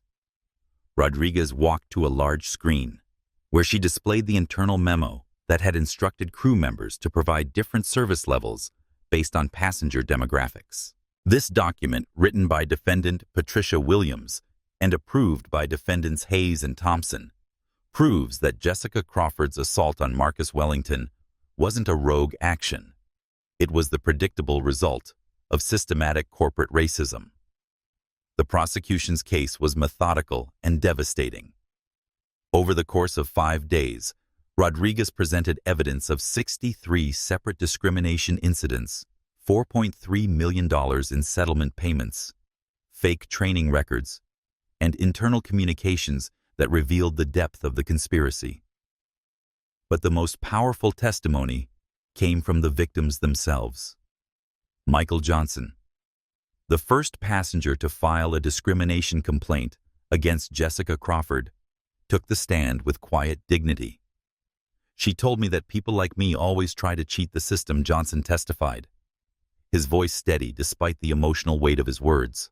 "She made me prove that I could afford first class by producing multiple credit cards and identification documents. Then she served me inferior food while giving white passengers gourmet meals." Dr. Aisha Patel's testimony was equally damaging. Ms. Crawford questioned my medical credentials and suggested that diversity programs had allowed unqualified minorities to become doctors. She made me show my medical license, my hospital identification, and my board certification before she would provide basic service. Professor Carlos Rodriguez testified about being told that affirmative action professors didn't deserve premium treatment, and about Jessica's suggestion that he should be grateful for whatever service he received. Each testimony built a picture of systematic humiliation, designed to make successful people of color feel unwelcome and inferior. The cumulative effect was overwhelming, and several jury members were visibly emotional as they listened to the victims' experiences. Marcus Wellington's testimony was the centerpiece of the prosecution's case. He took the stand wearing a perfectly tailored navy suit, his bearing calm and dignified, despite the significance of the moment. Mr. Wellington, Prosecutor Rodriguez began, "Please tell the jury what happened on Flight WA-01. For 40 minutes, Marcus provided a detailed account of the discrimination, harassment, and assault he had experienced. His testimony was precise, factual, and devastating in its calm recitation of systematic prejudice. "Ms. Crawford told me that people like me were destroying America," Marcus testified. "She said we were taking jobs from qualified Americans through affirmative action programs. She questioned my right to be in first class despite my valid tickets and credentials. And when I maintained my dignity in the face of her harassment, she slapped me." Defense attorney Robert Chen attempted to cross-examine Marcus, but his strategy quickly backfired. "Mr. Wellington, isn't it true that you concealed your identity from the crew?" Marcus's response was devastating. "I purchased a ticket and boarded the aircraft like any other passenger. I shouldn't have to announce my net worth or job title to receive basic human dignity. But if the crew had known you were the CEO, then they would have treated me with respect because of my power, not because of my humanity." Marcus interrupted. "That's exactly the problem we're trying to solve." The defense's case crumbled under the weight of evidence and the defendant's own words. Patricia Williams had confessed to creating discriminatory policies. Robert Hayes had admitted to hiding settlement payments. Michael Thompson had acknowledged creating fake training records. Jessica Crawford's testimony was the final nail in the defense's coffin. Under oath, she admitted to every element of the discrimination and assault while trying to justify her actions. "I was taught to be suspicious of passengers who seemed out of place." She testified, her voice barely audible. "The training materials said that first-class service was designed for our traditional client base." "And what did you understand traditional client base to mean?" Prosecutor Rodriguez asked. Jessica's answer would be quoted in civil rights textbooks for decades: white passengers. Successful white passengers who belonged in first class. The admission that she had been trained to discriminate based on race provided the prosecution with the conspiracy evidence they needed to convict all 4 defendants. Judge Washington's jury instructions were clear and comprehensive. "Ladies and gentlemen, you must determine whether the defendants engaged in a systematic conspiracy to violate passengers' civil rights based on their race. The evidence must show not just individual acts of discrimination, but a coordinated effort to deny equal treatment to passengers of color. The jury deliberated for less than 4 hours before returning with their verdict guilty on all counts for all 4 defendants. Jessica Crawford was sentenced to 8 years in federal prison and ordered to pay $2.3 million in restitution to Marcus Wellington. Patricia Williams received 12 years for conspiracy to violate civil rights. Robert Hayes was sentenced to 10 years for financial crimes related to the cover-up. Michael Thompson received 8 years for creating false documentation. But Judge Washington's final statement would prove to be the most significant aspect of the entire trial. This case demonstrates that systematic discrimination is not a series of individual bad decisions. It's a corporate strategy that enriches executives while destroying lives. The sentences I'm imposing today send a clear message. Companies that profit from prejudice will face federal prison time for their executives and financial penalties that threaten their existence. As the defendants were led away in handcuffs, Marcus Wellington sat quietly in the gallery, knowing that the real work of transformation was just beginning. The conviction of Jessica Crawford and the 3 Wellington Aerospace executives sent shockwaves through corporate America that were felt in boardrooms from Silicon Valley to Wall Street. Within hours of the verdict, emergency board meetings were being called at Fortune 500 companies, as executives realized that the legal precedent established in Miami could expose them to federal prison time for discrimination they had previously considered a manageable business risk. The immediate impact was unprecedented in American corporate history. The Department of Justice announced that it was launching federal investigations into systematic discrimination at 12 major corporations based on complaints filed in the wake of the Wellington case. The Securities and Exchange Commission issued new guidance requiring public companies to disclose discrimination settlement payments and civil rights compliance costs. But the transformation went far beyond legal requirements. Marcus Wellington's decision to step aside as CEO and implement revolutionary anti-discrimination policies had created what business schools would later term the Wellington effect, a competitive dynamic where civil rights compliance became a market advantage rather than a regulatory burden. Dr. Maya Patel Wellington, Aerospace's new CEO, stood before the National Association of Corporate Directors to explain how systematic civil rights compliance was transforming their business model. In the 18 months since Marcus implemented our discrimination elimination protocols, our customer satisfaction scores have increased by 34%. Our employee retention has improved by 67%, and our profitability has reached record levels. The data she presented was revolutionary. By eliminating discrimination, Wellington Aerospace had reduced legal costs by $12 million annually, increased customer loyalty among demographics that had previously been underserved, and attracted top talent from competitors who were still dealing with discrimination scandals. Our $100 million investment in civil rights compliance has generated $340 million in additional revenue and cost savings. Dr. Patel continued, companies that continue to enable discrimination aren't just morally wrong, they're economically stupid. The transformation wasn't limited to aviation. Hotel chains that implemented Wellington-style monitoring systems saw immediate improvements in customer satisfaction and reduced legal liability.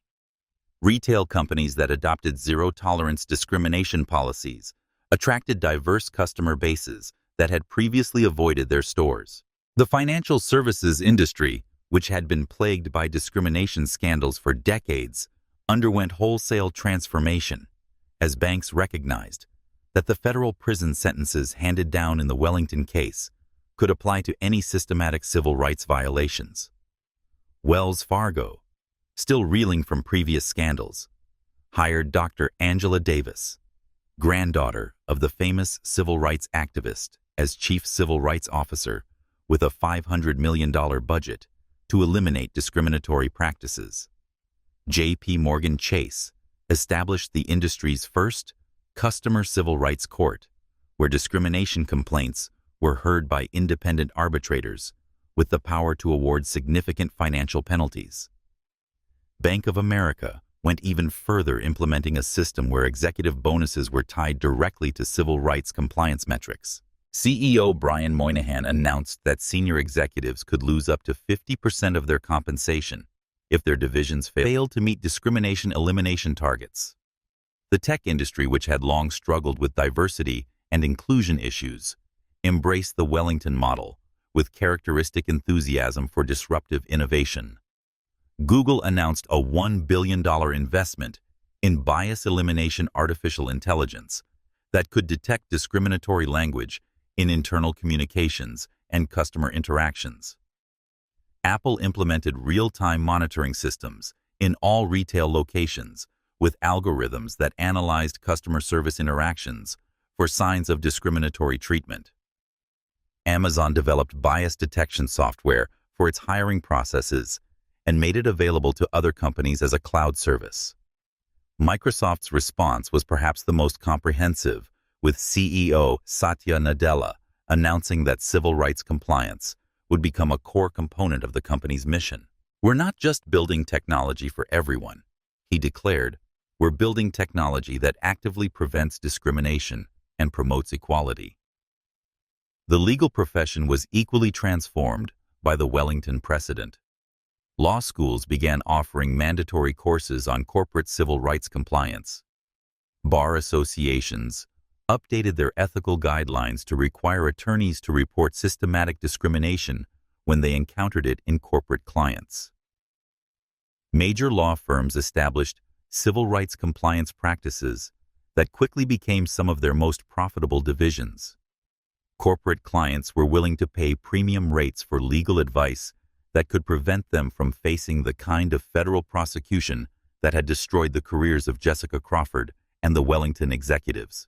The insurance industry responded by creating new products: civil rights liability insurance that covered companies against discrimination lawsuits, and executive protection insurance that specifically excluded coverage for criminal civil rights violations. The message was clear: companies could insure against accidental discrimination, but intentional prejudice would leave executives personally liable. Academic institutions began studying the Wellington effect as a case study in how market forces could eliminate systematic discrimination more effectively than government regulation. Harvard Business School professor Dr. Jennifer Washington published a comprehensive analysis that became required reading in MBA programs worldwide. Marcus Wellington proved that civil rights compliance isn't a cost center, it's a profit center, Dr. Washington wrote.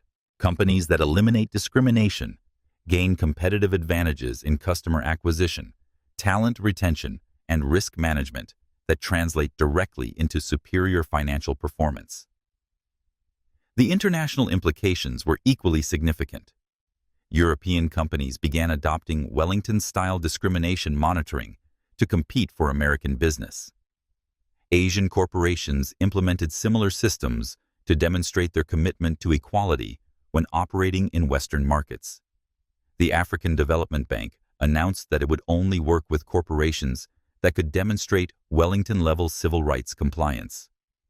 The World Economic Forum added civil rights metrics to its annual competitiveness rankings, recognizing that systematic discrimination was a barrier to economic development. But perhaps the most significant transformation was cultural. The Wellington case had created a new social expectation: that discrimination should be met with immediate systematic consequences rather than quiet settlements and cover-ups. Social media users became more vigilant about documenting and reporting discriminatory treatment, knowing that their evidence could now lead to federal prosecutions. The Wellington Standards hashtag became a rallying cry for customers who demanded equal treatment, employees who refused to tolerate discriminatory workplaces, and investors who recognized that companies enabling prejudice were poor financial risks. Marcus Wellington himself had become an unlikely icon of corporate transformation, despite his preference for staying out of the spotlight. Time magazine named him Person of the Year for proving that business success and social justice are not just compatible, but mutually reinforcing. Forbes featured him on their cover with the headline, "The $4.2 billion Civil Rights Revolution," focusing on how his response to discrimination had created a new business model that other companies were racing to adopt. But the most meaningful recognition came from the passengers, whose lives had been changed by his willingness to transform personal humiliation into systematic reform. Letters poured into Wellington Aerospace headquarters from travelers who described feeling safe and welcome for the first time in years. "I'm a 67-year-old black woman who stopped flying after being humiliated in 1987. One letter read, "I bought my first plane ticket in 35 years because of your story. My granddaughter asked me why I was crying at the airport. I told her it was because for the first time in my life, I felt like I belonged there." The transformation was far from complete, and challenges remained. But the precedent had been established. Systematic discrimination was no longer a manageable business risk. It was a criminal conspiracy that would be prosecuted to the fullest extent of federal law, and companies that enabled it would face consequences that threatened their survival. The revolution. Marcus Wellington had started with his calm response to being slapped at 41,000 feet, was reshaping American business practices at ground level, creating a new standard of corporate accountability that would protect millions of future customers from experiencing the humiliation he had endured. 2 years after the assault on Flight WA-001, the aviation industry had undergone the most comprehensive transformation in its history. What had begun as one CEO's response to personal discrimination had evolved into a complete restructuring of how American companies approached civil rights and customer equality. The Wellington Aerospace Discrimination Prevention System had become the gold standard for corporate civil rights compliance, licensed to over 2,000 companies across 15 industries. The system combined artificial intelligence monitoring, real-time intervention protocols, and economic incentives that made discrimination financially impossible. "We've essentially created a market-based solution to systematic prejudice," explained Dr. Sarah Chen, the former Goldman Sachs executive who now served as Chief Civil Rights Officer for the entire aviation industry. "Companies that discriminate lose customers, face legal liability, and struggle to attract top talent. Companies that prevent discrimination gain competitive advantages that translate directly into superior financial performance." The numbers supported her analysis. Airlines that had implemented Wellington-style monitoring systems reported 89% reductions in discrimination complaints, 45% increases in customer satisfaction among minority passengers, and 67% improvements in employee retention rates. American Airlines, which had been one of the first major carriers to adopt the Wellington protocols, saw immediate results.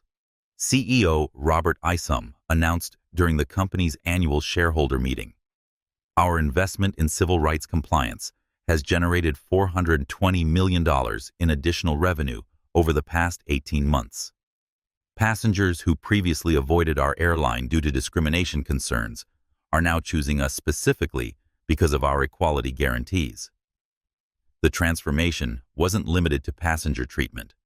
The Wellington effect had revolutionized airline hiring and promotion practices, creating opportunities for employees who had previously been blocked by informal discrimination networks. Captain Maria Rodriguez, who had been passed over for promotion 12 times before the Wellington reforms, now served as American Airlines' chief pilot for international operations. The old system kept qualified pilots grounded because they didn't fit someone's idea of what a captain should look like, she explained. The new system promotes based on merit safety records and performance metrics that can't be manipulated by personal bias. Similar transformations were occurring throughout the industry. Delta Airlines had promoted its first African-American woman to vice president of flight operations. United Airlines had appointed its first openly gay pilot to head their training academy.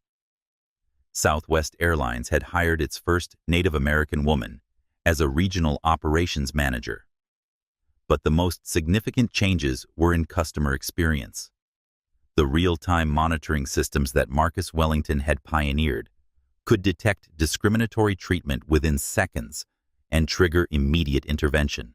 On Flight UA 2247 from Chicago to Los Angeles, the system detected that flight attendant Jennifer Walsh was providing slower response times to passengers of color. A supervisor was alerted immediately. Additional crew members were discreetly assigned to ensure equal service, and Walsh was removed from flight duty for mandatory retraining before the aircraft reached cruising altitude. The beauty of the system is that it prevents discrimination before it escalates, explained Dr. Jennifer Washington, the Harvard Business School professor who had consulted on the monitoring technology. Instead of waiting for complaints and lawsuits, we're identifying and correcting bias in real time. The economic impact extended far beyond individual airlines.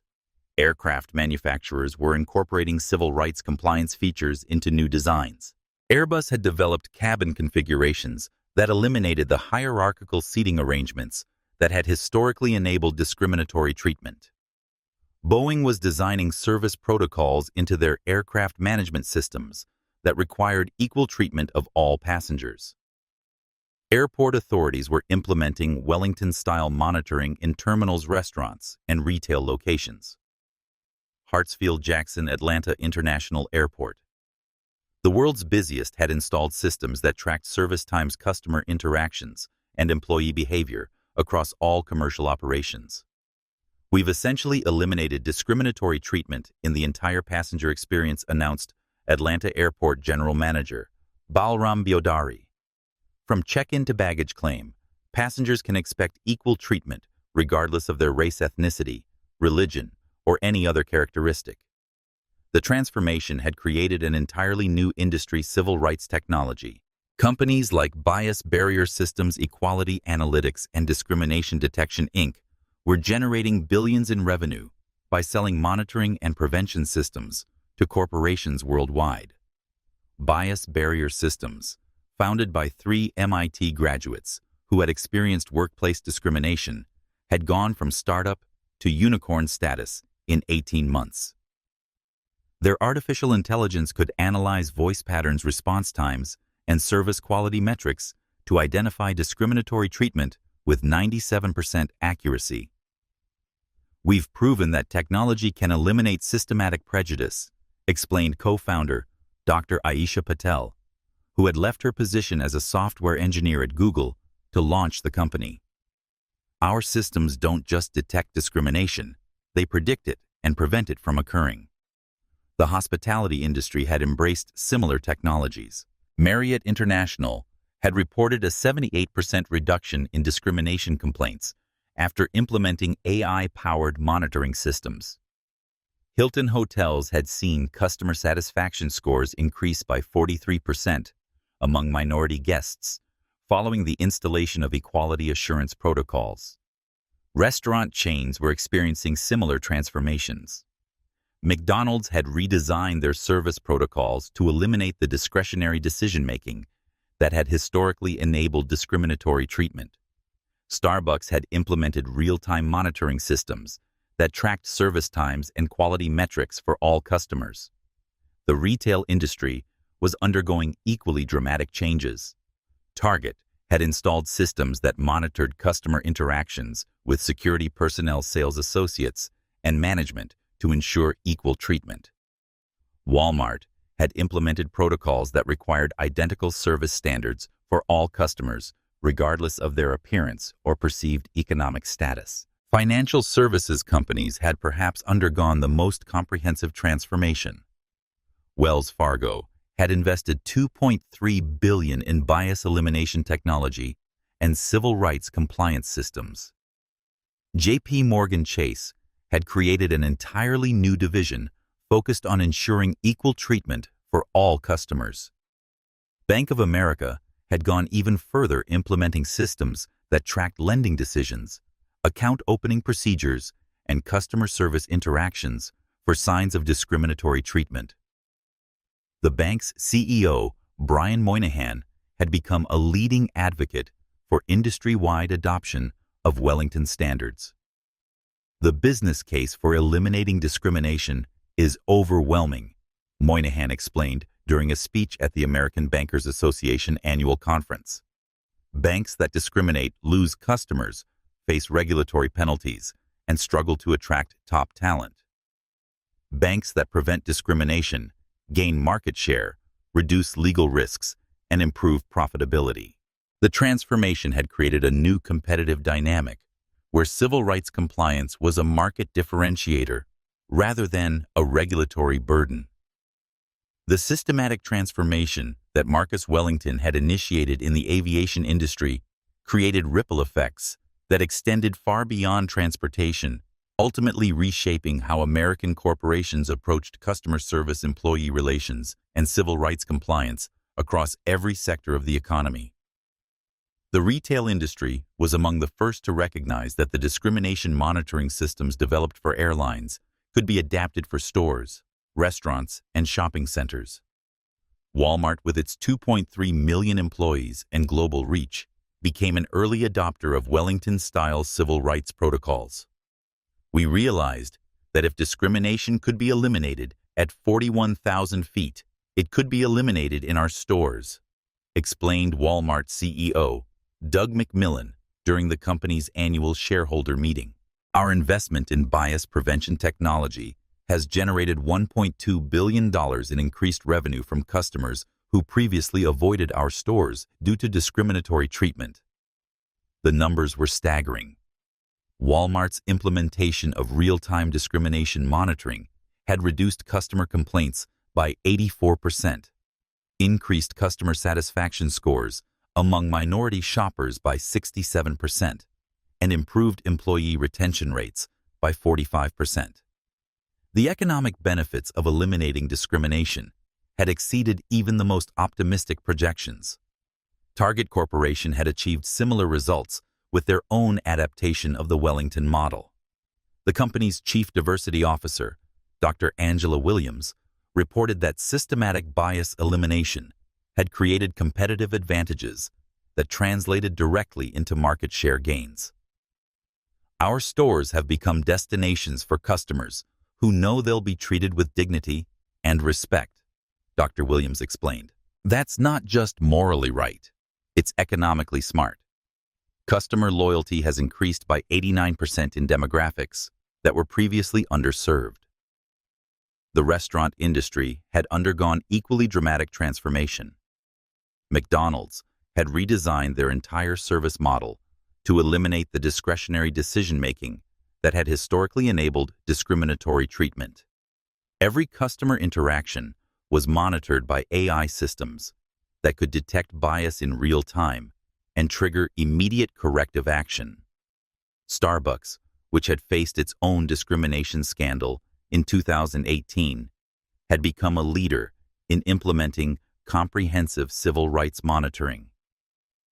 The company's CEO, Howard Schultz, announced that Starbucks locations were now equipped with systems that tracked service times, interaction quality, and customer satisfaction metrics for all patrons.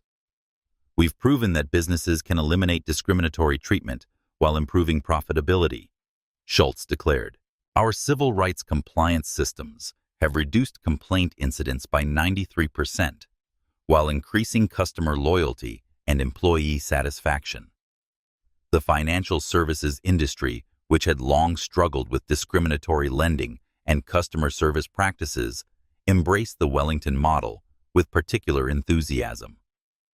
The sector recognized that systematic bias elimination could address regulatory concerns while creating competitive advantages.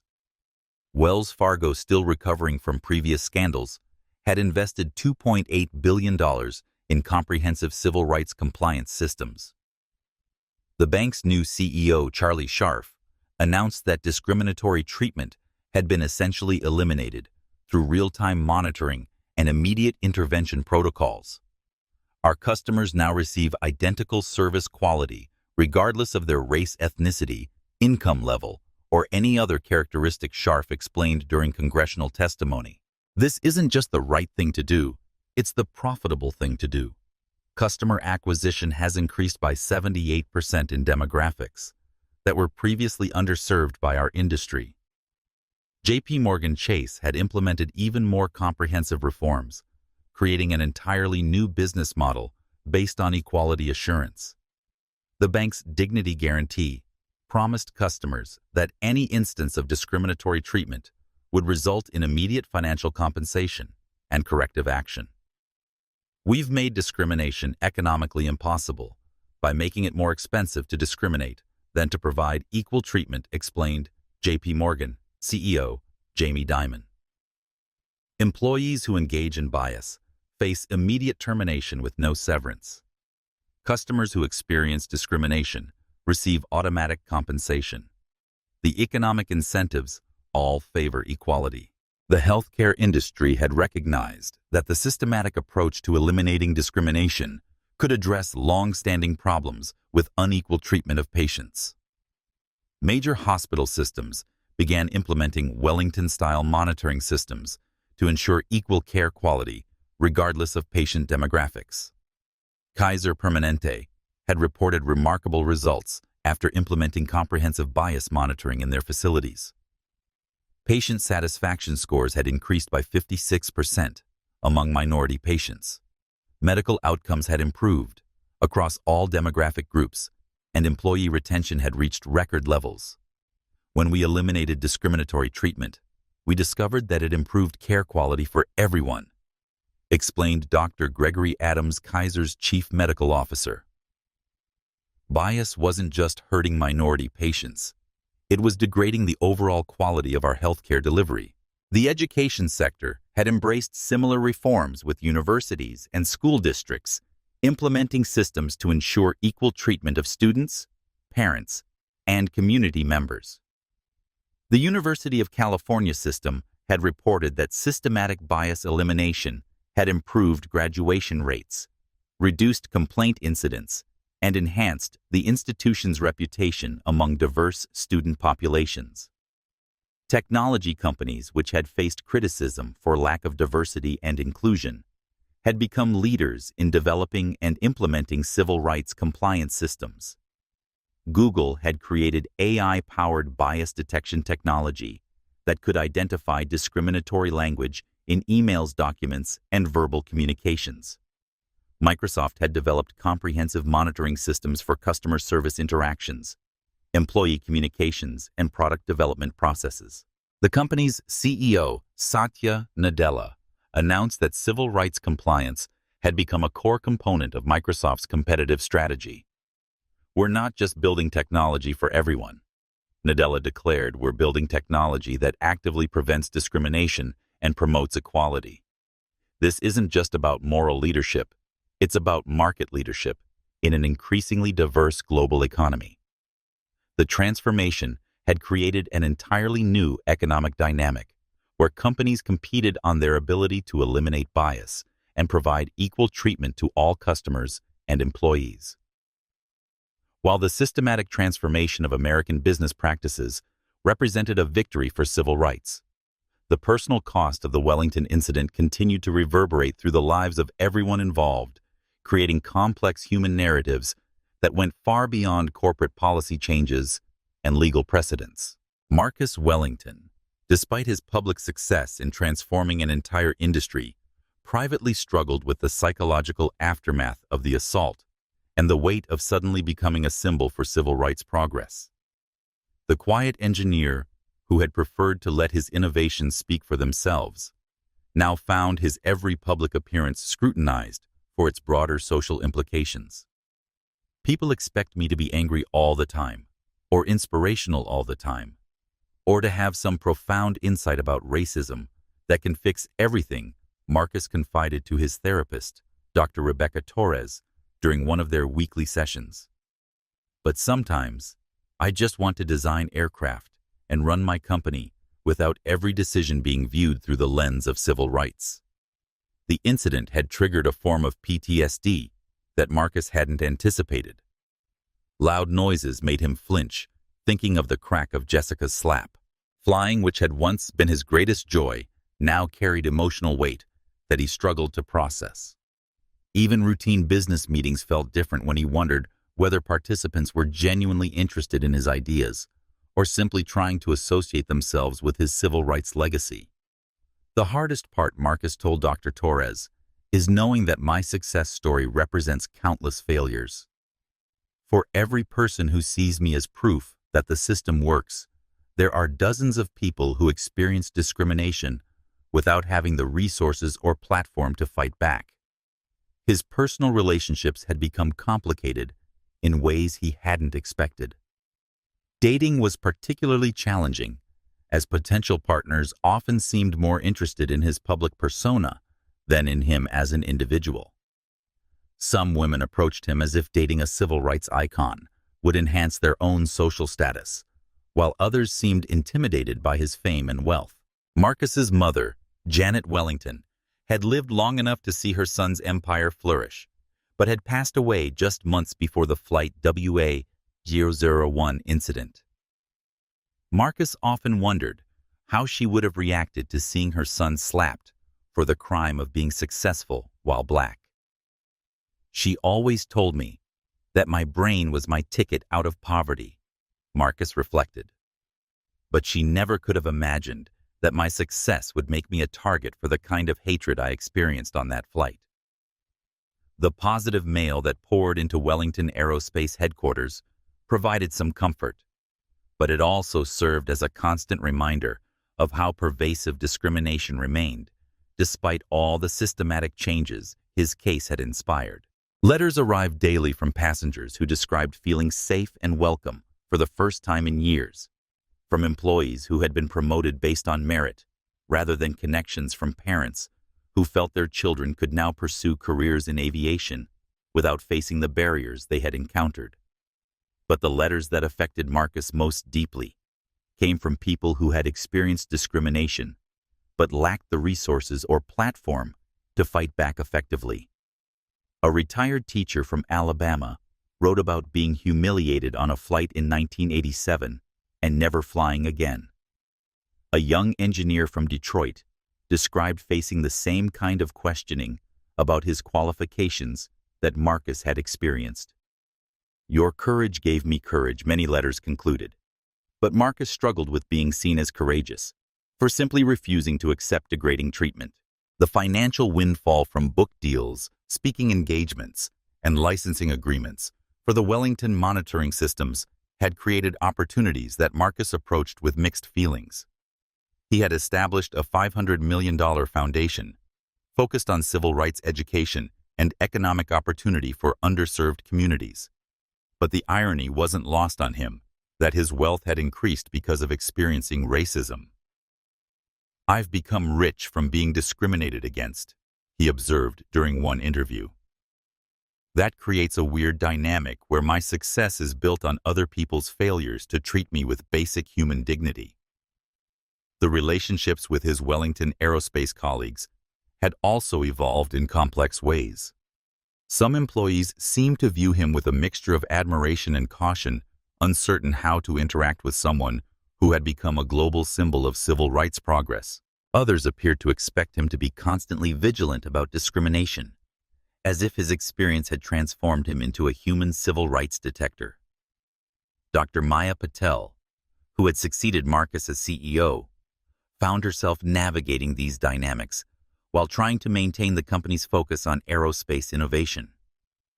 "Marcus created something remarkable," she explained to the company's board, "but we need to make sure that our identity isn't so tied to civil rights that we lose sight of our core mission of aerospace excellence."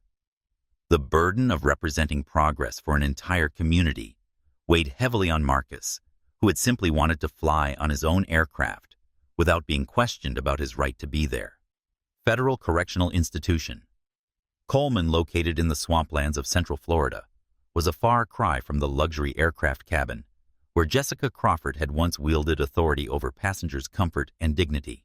Cell Block C, where federal hate crime offenders served their sentences, had become Jessica's world for the past 2 years, a concrete and steel reality that provided daily reminders of how 30 seconds of racial hatred had destroyed everything she had worked to build. Jessica's daily routine began at 5:30 a.m. with the harsh fluorescent lights that signaled the start of another day in federal prison. The woman who had once prided herself on her appearance now wore the standard khaki uniform that marked her as inmate number 47291-018, serving an 8-year sentence for assault on a federal aircraft and hate crime violations.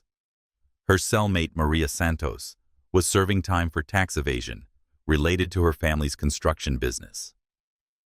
Maria had initially been wary of rooming with someone convicted of a hate crime, but over the months, she had become one of the few people willing to listen to Jessica's attempts to understand how her life had gone so wrong. "I dream about it every night," Jessica told Maria during one of their late-night conversations, her voice barely audible in the darkness of their shared cell. "That moment when I raised my hand and hit him. I see his face, and I see the blood, and I see the way he looked at me afterward, not angry, just sad, like he had expected it." The psychological counseling that was mandatory for hate crime offenders had forced Jessica to confront the systematic prejudices that had shaped her worldview for 28 years. Dr. Janet Williams, a soft-spoken African-American therapist who specialized in working with perpetrators of racial violence, had spent countless hours helping Jessica unpack the beliefs that had led to her assault on Marcus Wellington. "You weren't born racist," Dr. Williams had explained during one of their early sessions. "Prejudice is learned behavior, reinforced by social environments and economic anxiety. Understanding how you learned these attitudes is the first step toward changing them." The process had been brutal and enlightening. Jessica had been forced to examine how her upbringing in rural Kentucky had exposed her to casual racism that she had internalized as normal. Her father's resentment about affirmative action programs, her mother's subtle comments about those people, her high school's lack of diversity, all had contributed to a worldview that positioned successful people of color as threats to her own opportunities.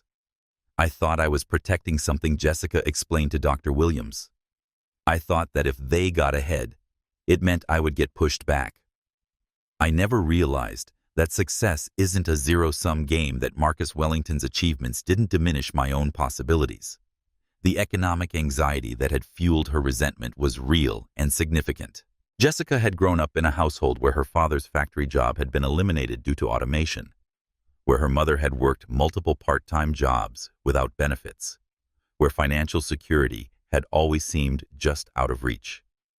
When she had secured her position with Wellington Aerospace, it had represented upward mobility that felt precious and fragile. "I was terrified of losing my job," she admitted during one counseling session. "Every passenger complaint, every negative review, every interaction that didn't go perfectly, I saw it as a threat to my security. When I saw Marcus Wellington in first class, I thought he was a threat to the standards that protected my position." The irony was devastating and inescapable. The man she had seen as a threat to her employment had actually been her ultimate employer, the person whose vision and success had created her job in the first place. The hate mail that Jessica received in prison was almost as disturbing as the support letters. White supremacist groups had tried to recruit her as a symbol of their cause, sending literature and encouragement that made her realize how her actions had been perceived by the most extreme elements of society. "They think I'm a hero," she told Dr. Williams, her voice filled with disgust. "They think I stood up for white people against someone who didn't deserve success." Reading their letters made me realize how wrong I was, how my prejudices aligned me with people whose values I find reprehensible. The financial consequences of her actions extended far beyond her lost wages. The $2.3 million restitution judgment against her had eliminated any possibility of financial recovery. Her wages from prison work, $0.23 per hour in the facility's laundry, would never make a meaningful dent in her debt to Marcus Wellington. Her family relationships had been destroyed almost as completely as her career. Her parents, initially supportive, had gradually distanced themselves as the full extent of her actions became clear through media coverage. Her sister had cut off contact entirely after Jessica's conviction, citing concern about how the association might affect her own children. The man she had been engaged to marry had broken off their relationship within weeks of the incident, unable to reconcile the woman he thought he knew with the person he had seen on television, assaulting a passenger based on his race. "I lost everything in 30 seconds, Jessica reflected during one of her counseling sessions.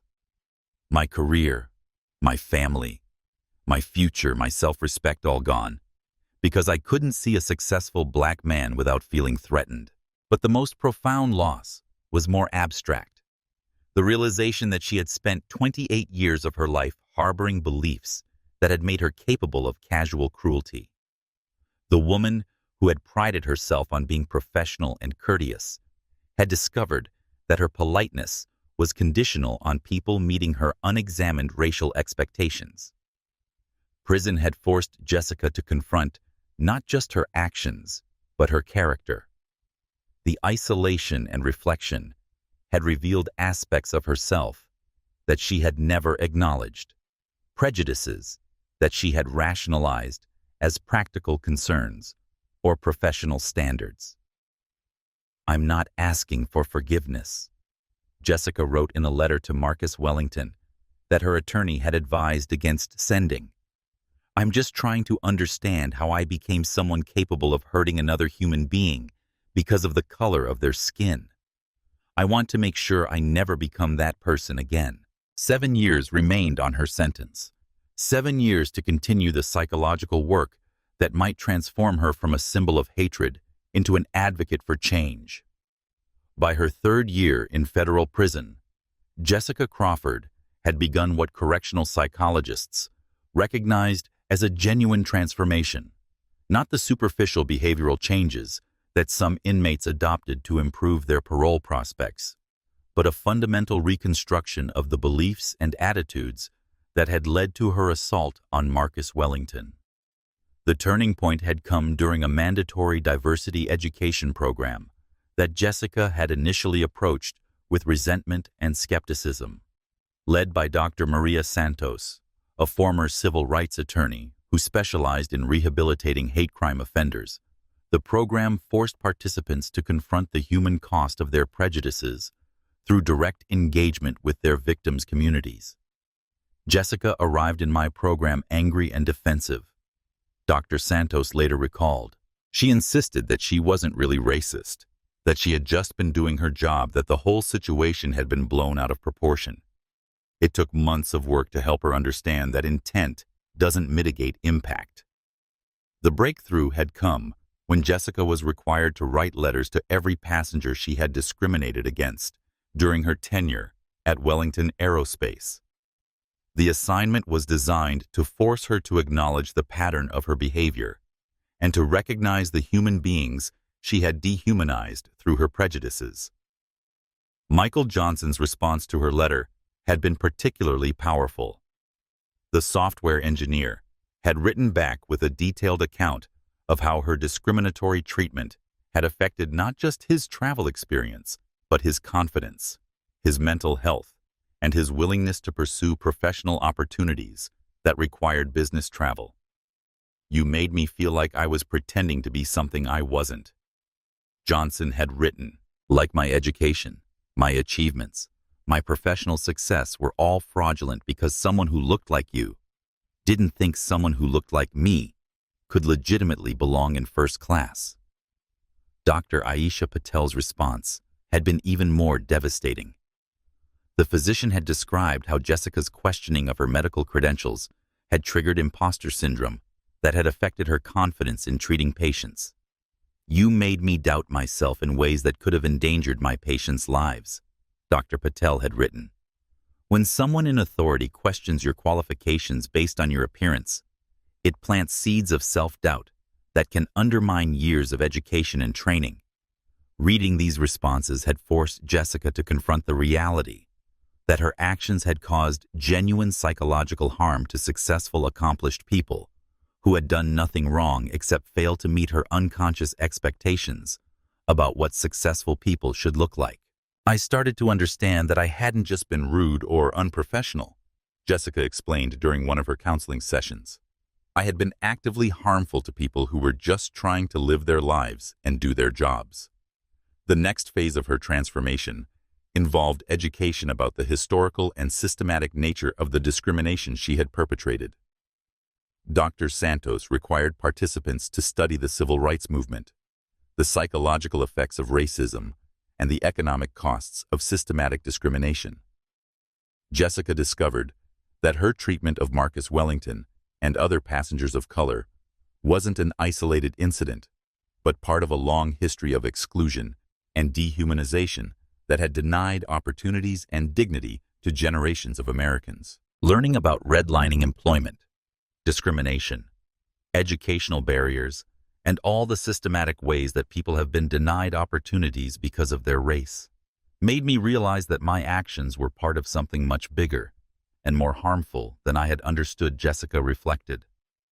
The most challenging aspect of her education involved confronting her own economic anxieties and understanding how they had been manipulated to turn her against people who should have been her allies in seeking better working conditions and economic security. I thought that Marcus Wellington's success somehow threatened my opportunities, she wrote in her prison journal. But he had actually created my opportunities. He had built the company that employed me, designed the aircraft I worked on, and created the position that gave me economic security. My resentment was completely misdirected. Dr. Santos had helped Jessica understand that her economic fears were legitimate, but that she had been encouraged to blame the wrong people for her insecurity. Instead of resenting successful people of color, she should have been organizing with other workers to demand better wages, benefits, and job security from employers who were exploiting economic anxiety to suppress labor costs. Racism is often a tool used to prevent working people from recognizing their common interests, Dr. Santos explained. When workers are encouraged to compete against each other based on race, rather than organizing together for better conditions, employers benefit and workers suffer. The realization had been devastating, but also liberating. Jessica began to understand that her prejudices had not only harmed others, but had also prevented her from accurately identifying the sources of her own economic insecurity. As her understanding deepened, Jessica began volunteering for the prison's literacy program, focusing particularly on helping incarcerated women of color improve their reading and writing skills. The irony wasn't lost on her that she was now dedicating her time to helping the same demographic she had once viewed with suspicion and resentment. Working with these women has shown me that the stereotypes I carried were not just wrong, but actively harmful, Jessica wrote to Dr. Williams. These are mothers, daughters, professionals, students, human beings with dreams and challenges and dignity that I had refused to see. Her work in the literacy program had evolved into broader advocacy for prison reform and educational opportunities for incarcerated individuals. Jessica had begun writing articles for the prison newsletter about the relationship between economic anxiety and racial resentment, drawing on her own experience to help other inmates understand how their prejudices had been manipulated. I can't undo the harm I caused, Jessica acknowledged in one of her articles. But I can use my experience to help other people recognize how economic fears can be twisted into racial hatred, and how that hatred ultimately hurts everyone involved. The most significant development in Jessica's transformation was her decision to dedicate her post-incarceration life to fighting the same kind of discrimination she had once perpetrated. She had begun developing plans for a nonprofit organization that would provide bias training for service industry workers, focusing particularly on helping people understand how economic anxiety could be channeled into positive advocacy rather than destructive prejudice. I want to help people avoid making the mistakes I made, Jessica explained during one of her counseling sessions. I want to teach them that success isn't a zero-sum game, that other people's achievements don't diminish their own possibilities, and that the real threats to working people come from systematic inequality, not from successful individuals who happen to be people of color. Her transformation was far from complete, and Jessica recognized that earning genuine redemption would require decades of consistent work to undo the harm she had caused. But the foundation had been laid for a life dedicated to fighting the prejudices that had once defined her worldview. 5 years after Jessica Crawford's assault on Marcus Wellington sent shockwaves through American corporate culture, the transformation of business practices had exceeded even the most optimistic predictions of civil rights advocates. The Wellington Standards had become more than just corporate policies. They had evolved into a comprehensive economic framework that made discrimination financially impossible, while creating competitive advantages for companies that embraced equality. Marcus Wellington stood before the United Nations General Assembly, preparing to deliver a keynote address about how market-based solutions had eliminated systematic discrimination more effectively than decades of government regulation. At 40, he had evolved from aerospace entrepreneur to global advocate for economic justice, though he still preferred designing aircraft to giving speeches. 5 years ago, I was slapped by a flight attendant who believed I didn't belong in first class on my own aircraft. Marcus began his voice carrying to representatives from 193 countries. Today, I want to share how that moment of hatred became a catalyst for systematic change that has transformed not just American business practices, but the global economy. The statistics he presented were remarkable. Discrimination complaints in industries that had adopted Wellington standards had decreased by 89%. Customer satisfaction scores among minority demographics had increased by 67%. Employee retention rates had improved by 78%. Most significantly, companies that had eliminated discriminatory practices were consistently outperforming competitors who had not implemented comprehensive civil rights compliance systems. We proved that equality isn't just morally right, it's economically smart, Marcus continued. Companies that discriminate lose customers, face legal liability, struggle to attract top talent, and waste resources on settlement payments and legal fees. Companies that prevent discrimination gain competitive advantages that translate directly into superior financial performance. The audience included CEOs from Fortune 500 companies, government ministers, and civil rights leaders who had gathered to discuss how the Wellington model could be adapted for different economic systems and cultural contexts. The European Union had already announced plans to implement similar discrimination monitoring requirements for companies operating within member countries. Dr. Maya Patel, who had successfully guided Wellington Aerospace through its transformation as CEO, reported that the company's financial performance had reached unprecedented levels. Our revenue has increased by 340% since implementing comprehensive civil rights compliance, she announced during her presentation to the Assembly. Customer loyalty has improved dramatically. Employee satisfaction has reached record levels, and our reputation has become a significant competitive advantage. The transformation had created entirely new industries. Civil rights technology companies were generating billions in revenue by selling monitoring and prevention systems to corporations worldwide. Bias barrier systems.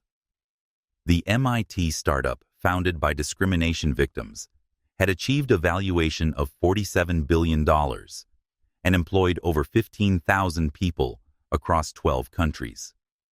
Educational institutions had embraced the Wellington model with particular enthusiasm. Harvard Business School now required all MBA students to complete coursework in profitable equality, studying how civil rights compliance created competitive advantages. Stanford's Graduate School of Business had established the Wellington Center for Economic Justice, funded by a $500 million endowment from Marcus's foundation. The healthcare industry had achieved remarkable results by adapting Wellington-style monitoring systems to ensure equal treatment of patients, regardless of their demographic characteristics.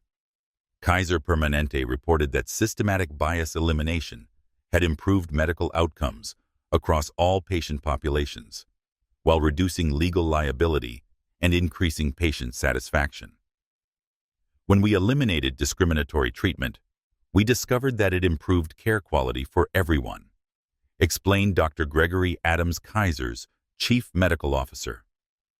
Bias wasn't just hurting minority patients, it was degrading the overall quality of our healthcare delivery. Financial services companies had undergone perhaps the most dramatic transformation. Wells Fargo, J.P. Morgan Chase, and Bank of America had all reported that systematic discrimination elimination had generated hundreds of millions in additional revenue from previously underserved demographics. The insurance industry had created new products specifically designed to support Wellington-style compliance.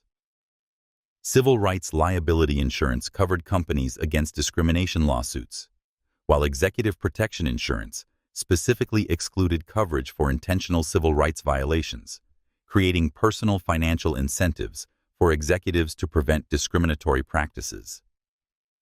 International adoption of Wellington standards had accelerated as companies recognized that civil rights compliance was becoming a requirement for competing in global markets.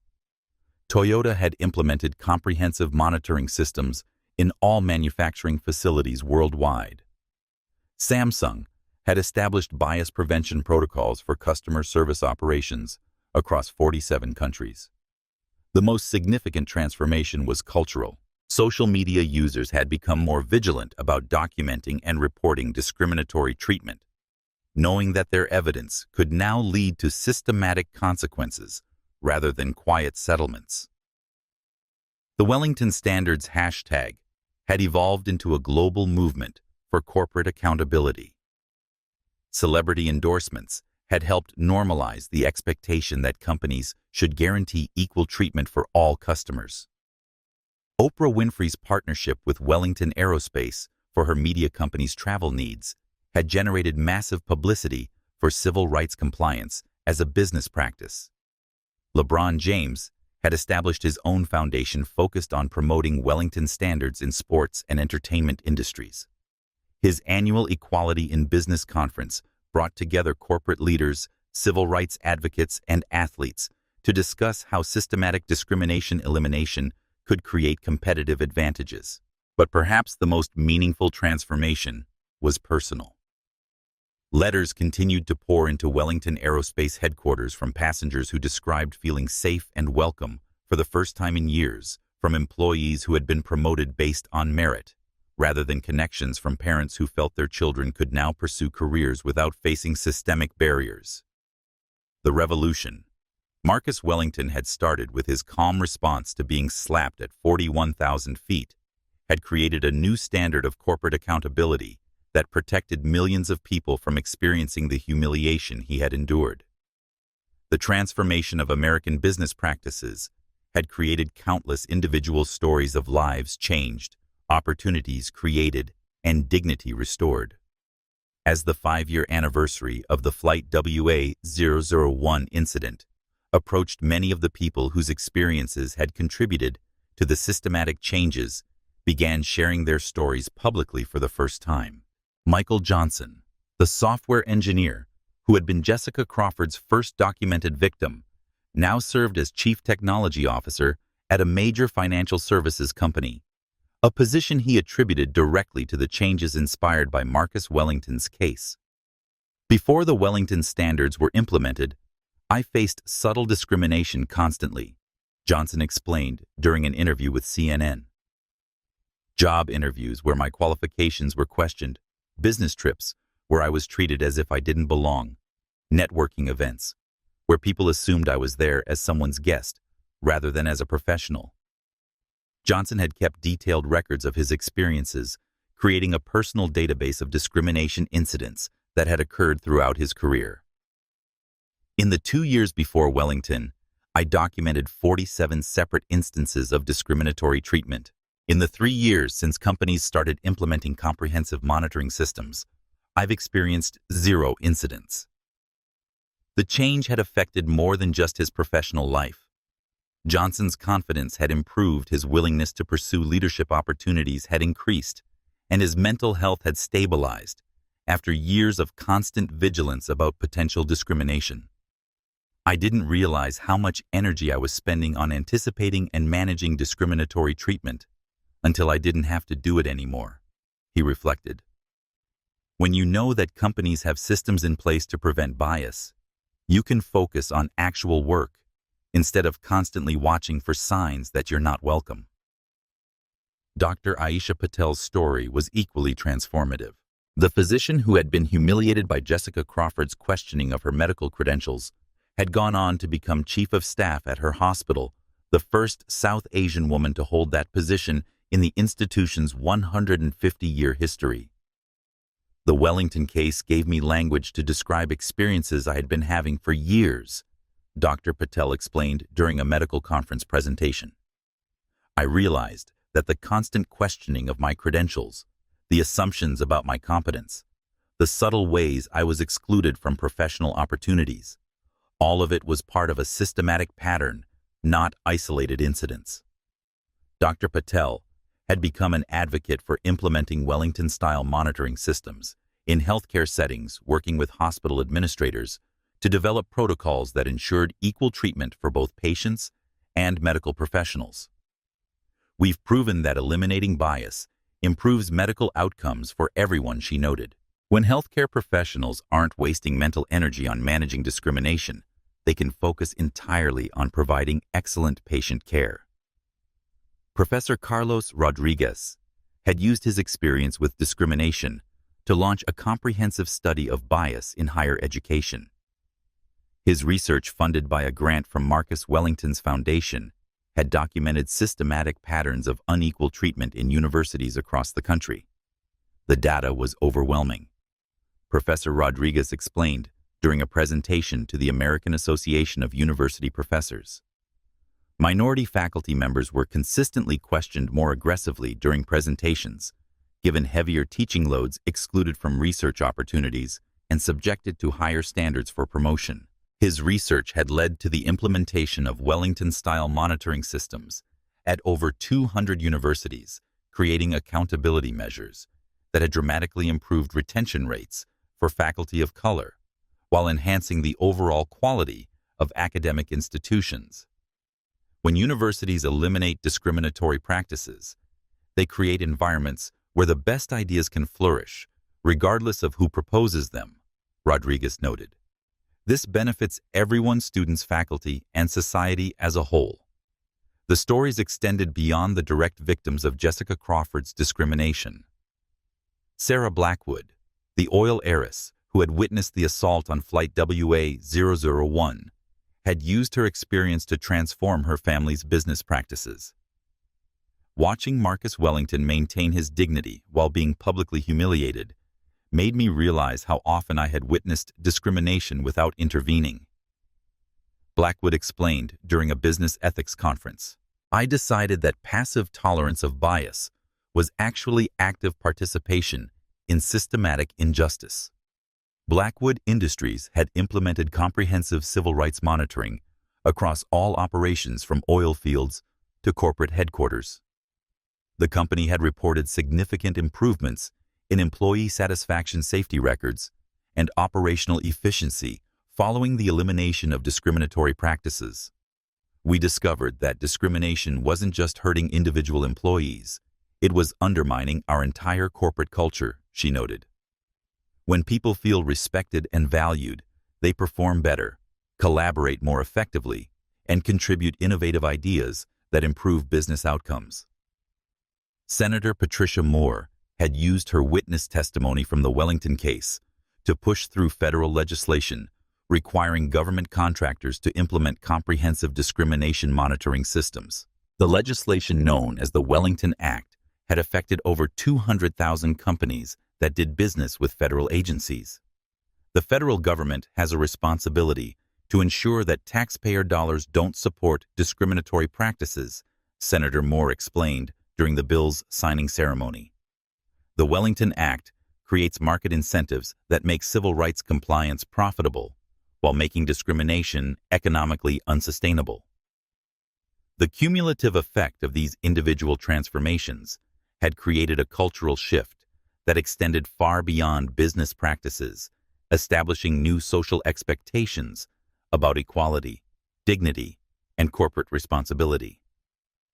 As the 5th anniversary of the Flight WA-001 incident approached, Marcus Wellington found himself reflecting on how a moment of personal humiliation had evolved into one of the most significant civil rights advances in American corporate history. The systematic changes that had emerged from Jessica Crawford's assault had become so deeply embedded in business practices that discrimination had essentially become economically impossible in major industries. The Marcus Wellington Foundation, established with a $500 million endowment, had grown into one of the most influential civil rights organizations in the world. Its annual budget of $127 million funded discrimination monitoring technology bias, elimination training programs, legal advocacy for civil rights victims, and research into the economic benefits of equality. We've proven that civil rights compliance isn't a cost center, it's a profit center, explained Dr. Angela Davis, the Foundation's executive director and granddaughter of the famous civil rights activist. Companies that eliminate discrimination consistently outperform competitors who haven't addressed systematic bias. The business case for equality is overwhelming. The Foundation's impact extended far beyond the United States. Wellington standards had been adopted by multinational corporations operating across 6 continents, creating a global framework for civil rights compliance that had transformed business practices in dozens of countries. The European Union had mandated Wellington-style monitoring for companies operating within member nations, recognizing that systematic discrimination elimination created competitive advantages in increasingly diverse global markets. The African Union had established similar requirements for corporations seeking to do business in member countries. The Wellington effect has become a global phenomenon, observed Dr. Jennifer Washington, the Harvard Business School professor, whose research had documented the worldwide spread of systematic discrimination elimination practices.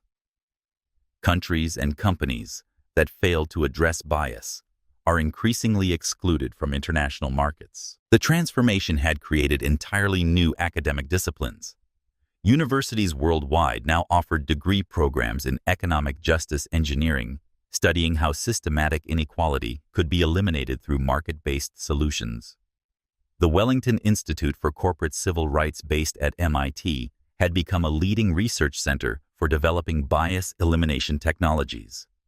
Student enrollment in these programs had exploded as young people recognized that civil rights compliance had become a critical business skill. Companies were actively recruiting graduates with expertise in discrimination, monitoring systems bias, prevention protocols, and equality assurance technologies.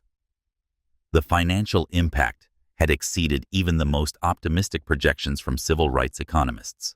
Companies that had implemented comprehensive Wellington standards were reporting average revenue increases of 23%, cost reductions of 18%, and productivity improvements of 31% compared to competitors who had not addressed systematic discrimination.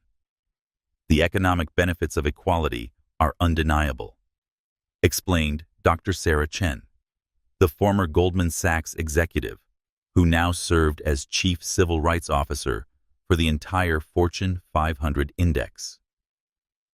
Discrimination wastes. Human capital creates legal liability and generates inefficiencies that drag down overall economic performance. The insurance industry had developed sophisticated models for pricing civil rights compliance, with companies that maintained Wellington-level monitoring systems receiving significant discounts on liability premiums, while organizations that enabled discrimination faced increasingly expensive coverage. Employment patterns had shifted dramatically as word spread that Wellington-compliant companies offered better opportunities for advancement. higher job satisfaction, and more respectful workplace cultures. Top talent was actively seeking positions with organizations that could demonstrate comprehensive civil rights compliance. The best engineers, lawyers, doctors, and business professionals want to work for companies that treat them with dignity and respect, noted Dr. Maya Patel during her presentation to the World Economic Forum. Organizations that enable discrimination are losing the talent competition to companies that prevent bias. The legal profession had undergone comprehensive transformation as well. Law schools now required courses in corporate civil rights compliance, and major law firms had established specialized practices focused on helping companies implement Wellington standards. The American Bar Association had updated its ethical guidelines to require attorneys to report systematic discrimination when encountered in corporate clients. Civil rights litigation had evolved from reactive lawsuits seeking damages for past discrimination to proactive consulting, focused on preventing bias before it could occur. The most successful civil rights attorneys were now those who helped companies eliminate systematic discrimination, rather than those who sued them after discrimination had already happened. The technology sector had embraced the Wellington model with particular enthusiasm, recognizing that diverse teams consistently outperformed homogeneous groups in innovation and problem-solving. Silicon Valley companies were competing to demonstrate their commitment to bias elimination as a strategy for attracting the best talent from around the world.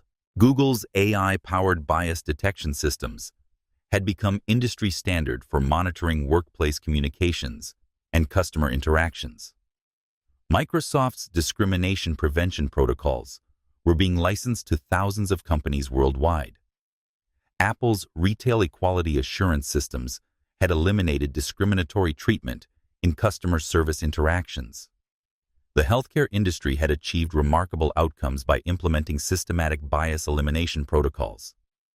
Medical outcomes had improved across all demographic groups as healthcare providers focused on clinical excellence rather than unconscious assumptions about patient capabilities or treatment compliance.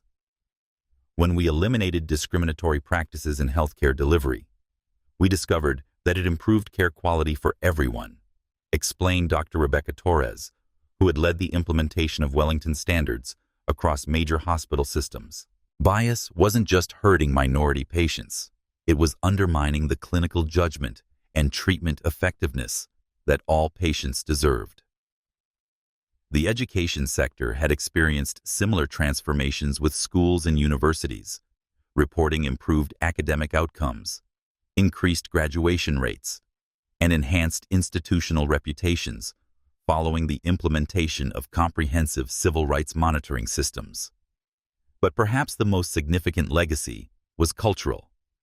The expectation that organizations should guarantee equal treatment had become so deeply embedded in American society that companies faced immediate market consequences for any discrimination incidents. Social media users, customers, employees, and investors had all become vigilant advocates for corporate civil rights compliance. The Wellington Standards hashtag had evolved into a permanent movement for corporate accountability, with millions of users sharing experiences, monitoring company practices, and demanding systematic equality as a basic business requirement. Marcus Wellington's calm response to being slapped at 41,000 feet had created a permanent transformation in how American businesses approached civil rights, establishing new standards that protected millions of people from experiencing the humiliation he had endured, while creating competitive advantages for companies that embraced equality as a core business principle. The revolution was complete, and it was irreversible. 10 years after Jessica Crawford's hand connected with Marcus Wellington's face in the cabin of Flight WA-001, the incident had become a case study taught in business schools, law schools, and civil rights programs around the world. The systematic transformation it had triggered continued to evolve, creating new innovations in equality assurance and economic justice. Marcus Wellington, now 45, had returned to his first love of aerospace engineering while maintaining his role as chairman of the Wellington Foundation. His latest aircraft designs incorporated bias detection systems directly into their operational protocols, making discrimination literally impossible during flight operations. Technology should serve humanity by eliminating the barriers that prevent people from achieving their potential. Marcus reflected during his final interview for this story. If we can design aircraft that can't discriminate, we can design a society that won't discriminate. Jessica Crawford, now 38, had been released from federal prison after serving 6 years of her 8-year sentence for good behavior and exceptional contributions to civil rights education within the correctional system. She worked as a bias prevention coordinator for a nonprofit organization, helping other companies avoid the mistakes that had destroyed her own life. "I can't undo the harm I caused," Jessica said during a rare public appearance at a civil rights conference. "But I can spend the rest of my life ensuring that other people don't make the choices I made. The cost of hatred is too high for everyone involved." The Wellington standards had become so deeply embedded in global business practices that discrimination had essentially become economically extinct in major industries. Companies competed on their civil rights compliance records, recognizing that equality was both morally required and financially advantageous. Dr. Maya Patel, still serving as CEO of Wellington Aerospace, had announced plans to take the company public with the largest IPO in aviation history. The offering documents cited the company's comprehensive civil rights compliance as a primary competitive advantage that justified premium valuations. "We've proven that equality isn't just the right thing to do, it's the profitable thing to do," Dr. Patel noted. The market has spoken. Companies that eliminate discrimination consistently outperform those that don't. The revolution that began with one man's refusal to accept humiliation had created a permanent transformation in American business culture, establishing new standards that would protect future generations from experiencing systematic discrimination, while creating economic incentives that made equality not just possible, but inevitable. The sound of that slap would echo through history as the moment when corporate America learned that dignity was not negotiable and that justice was not just morally required, but economically essential.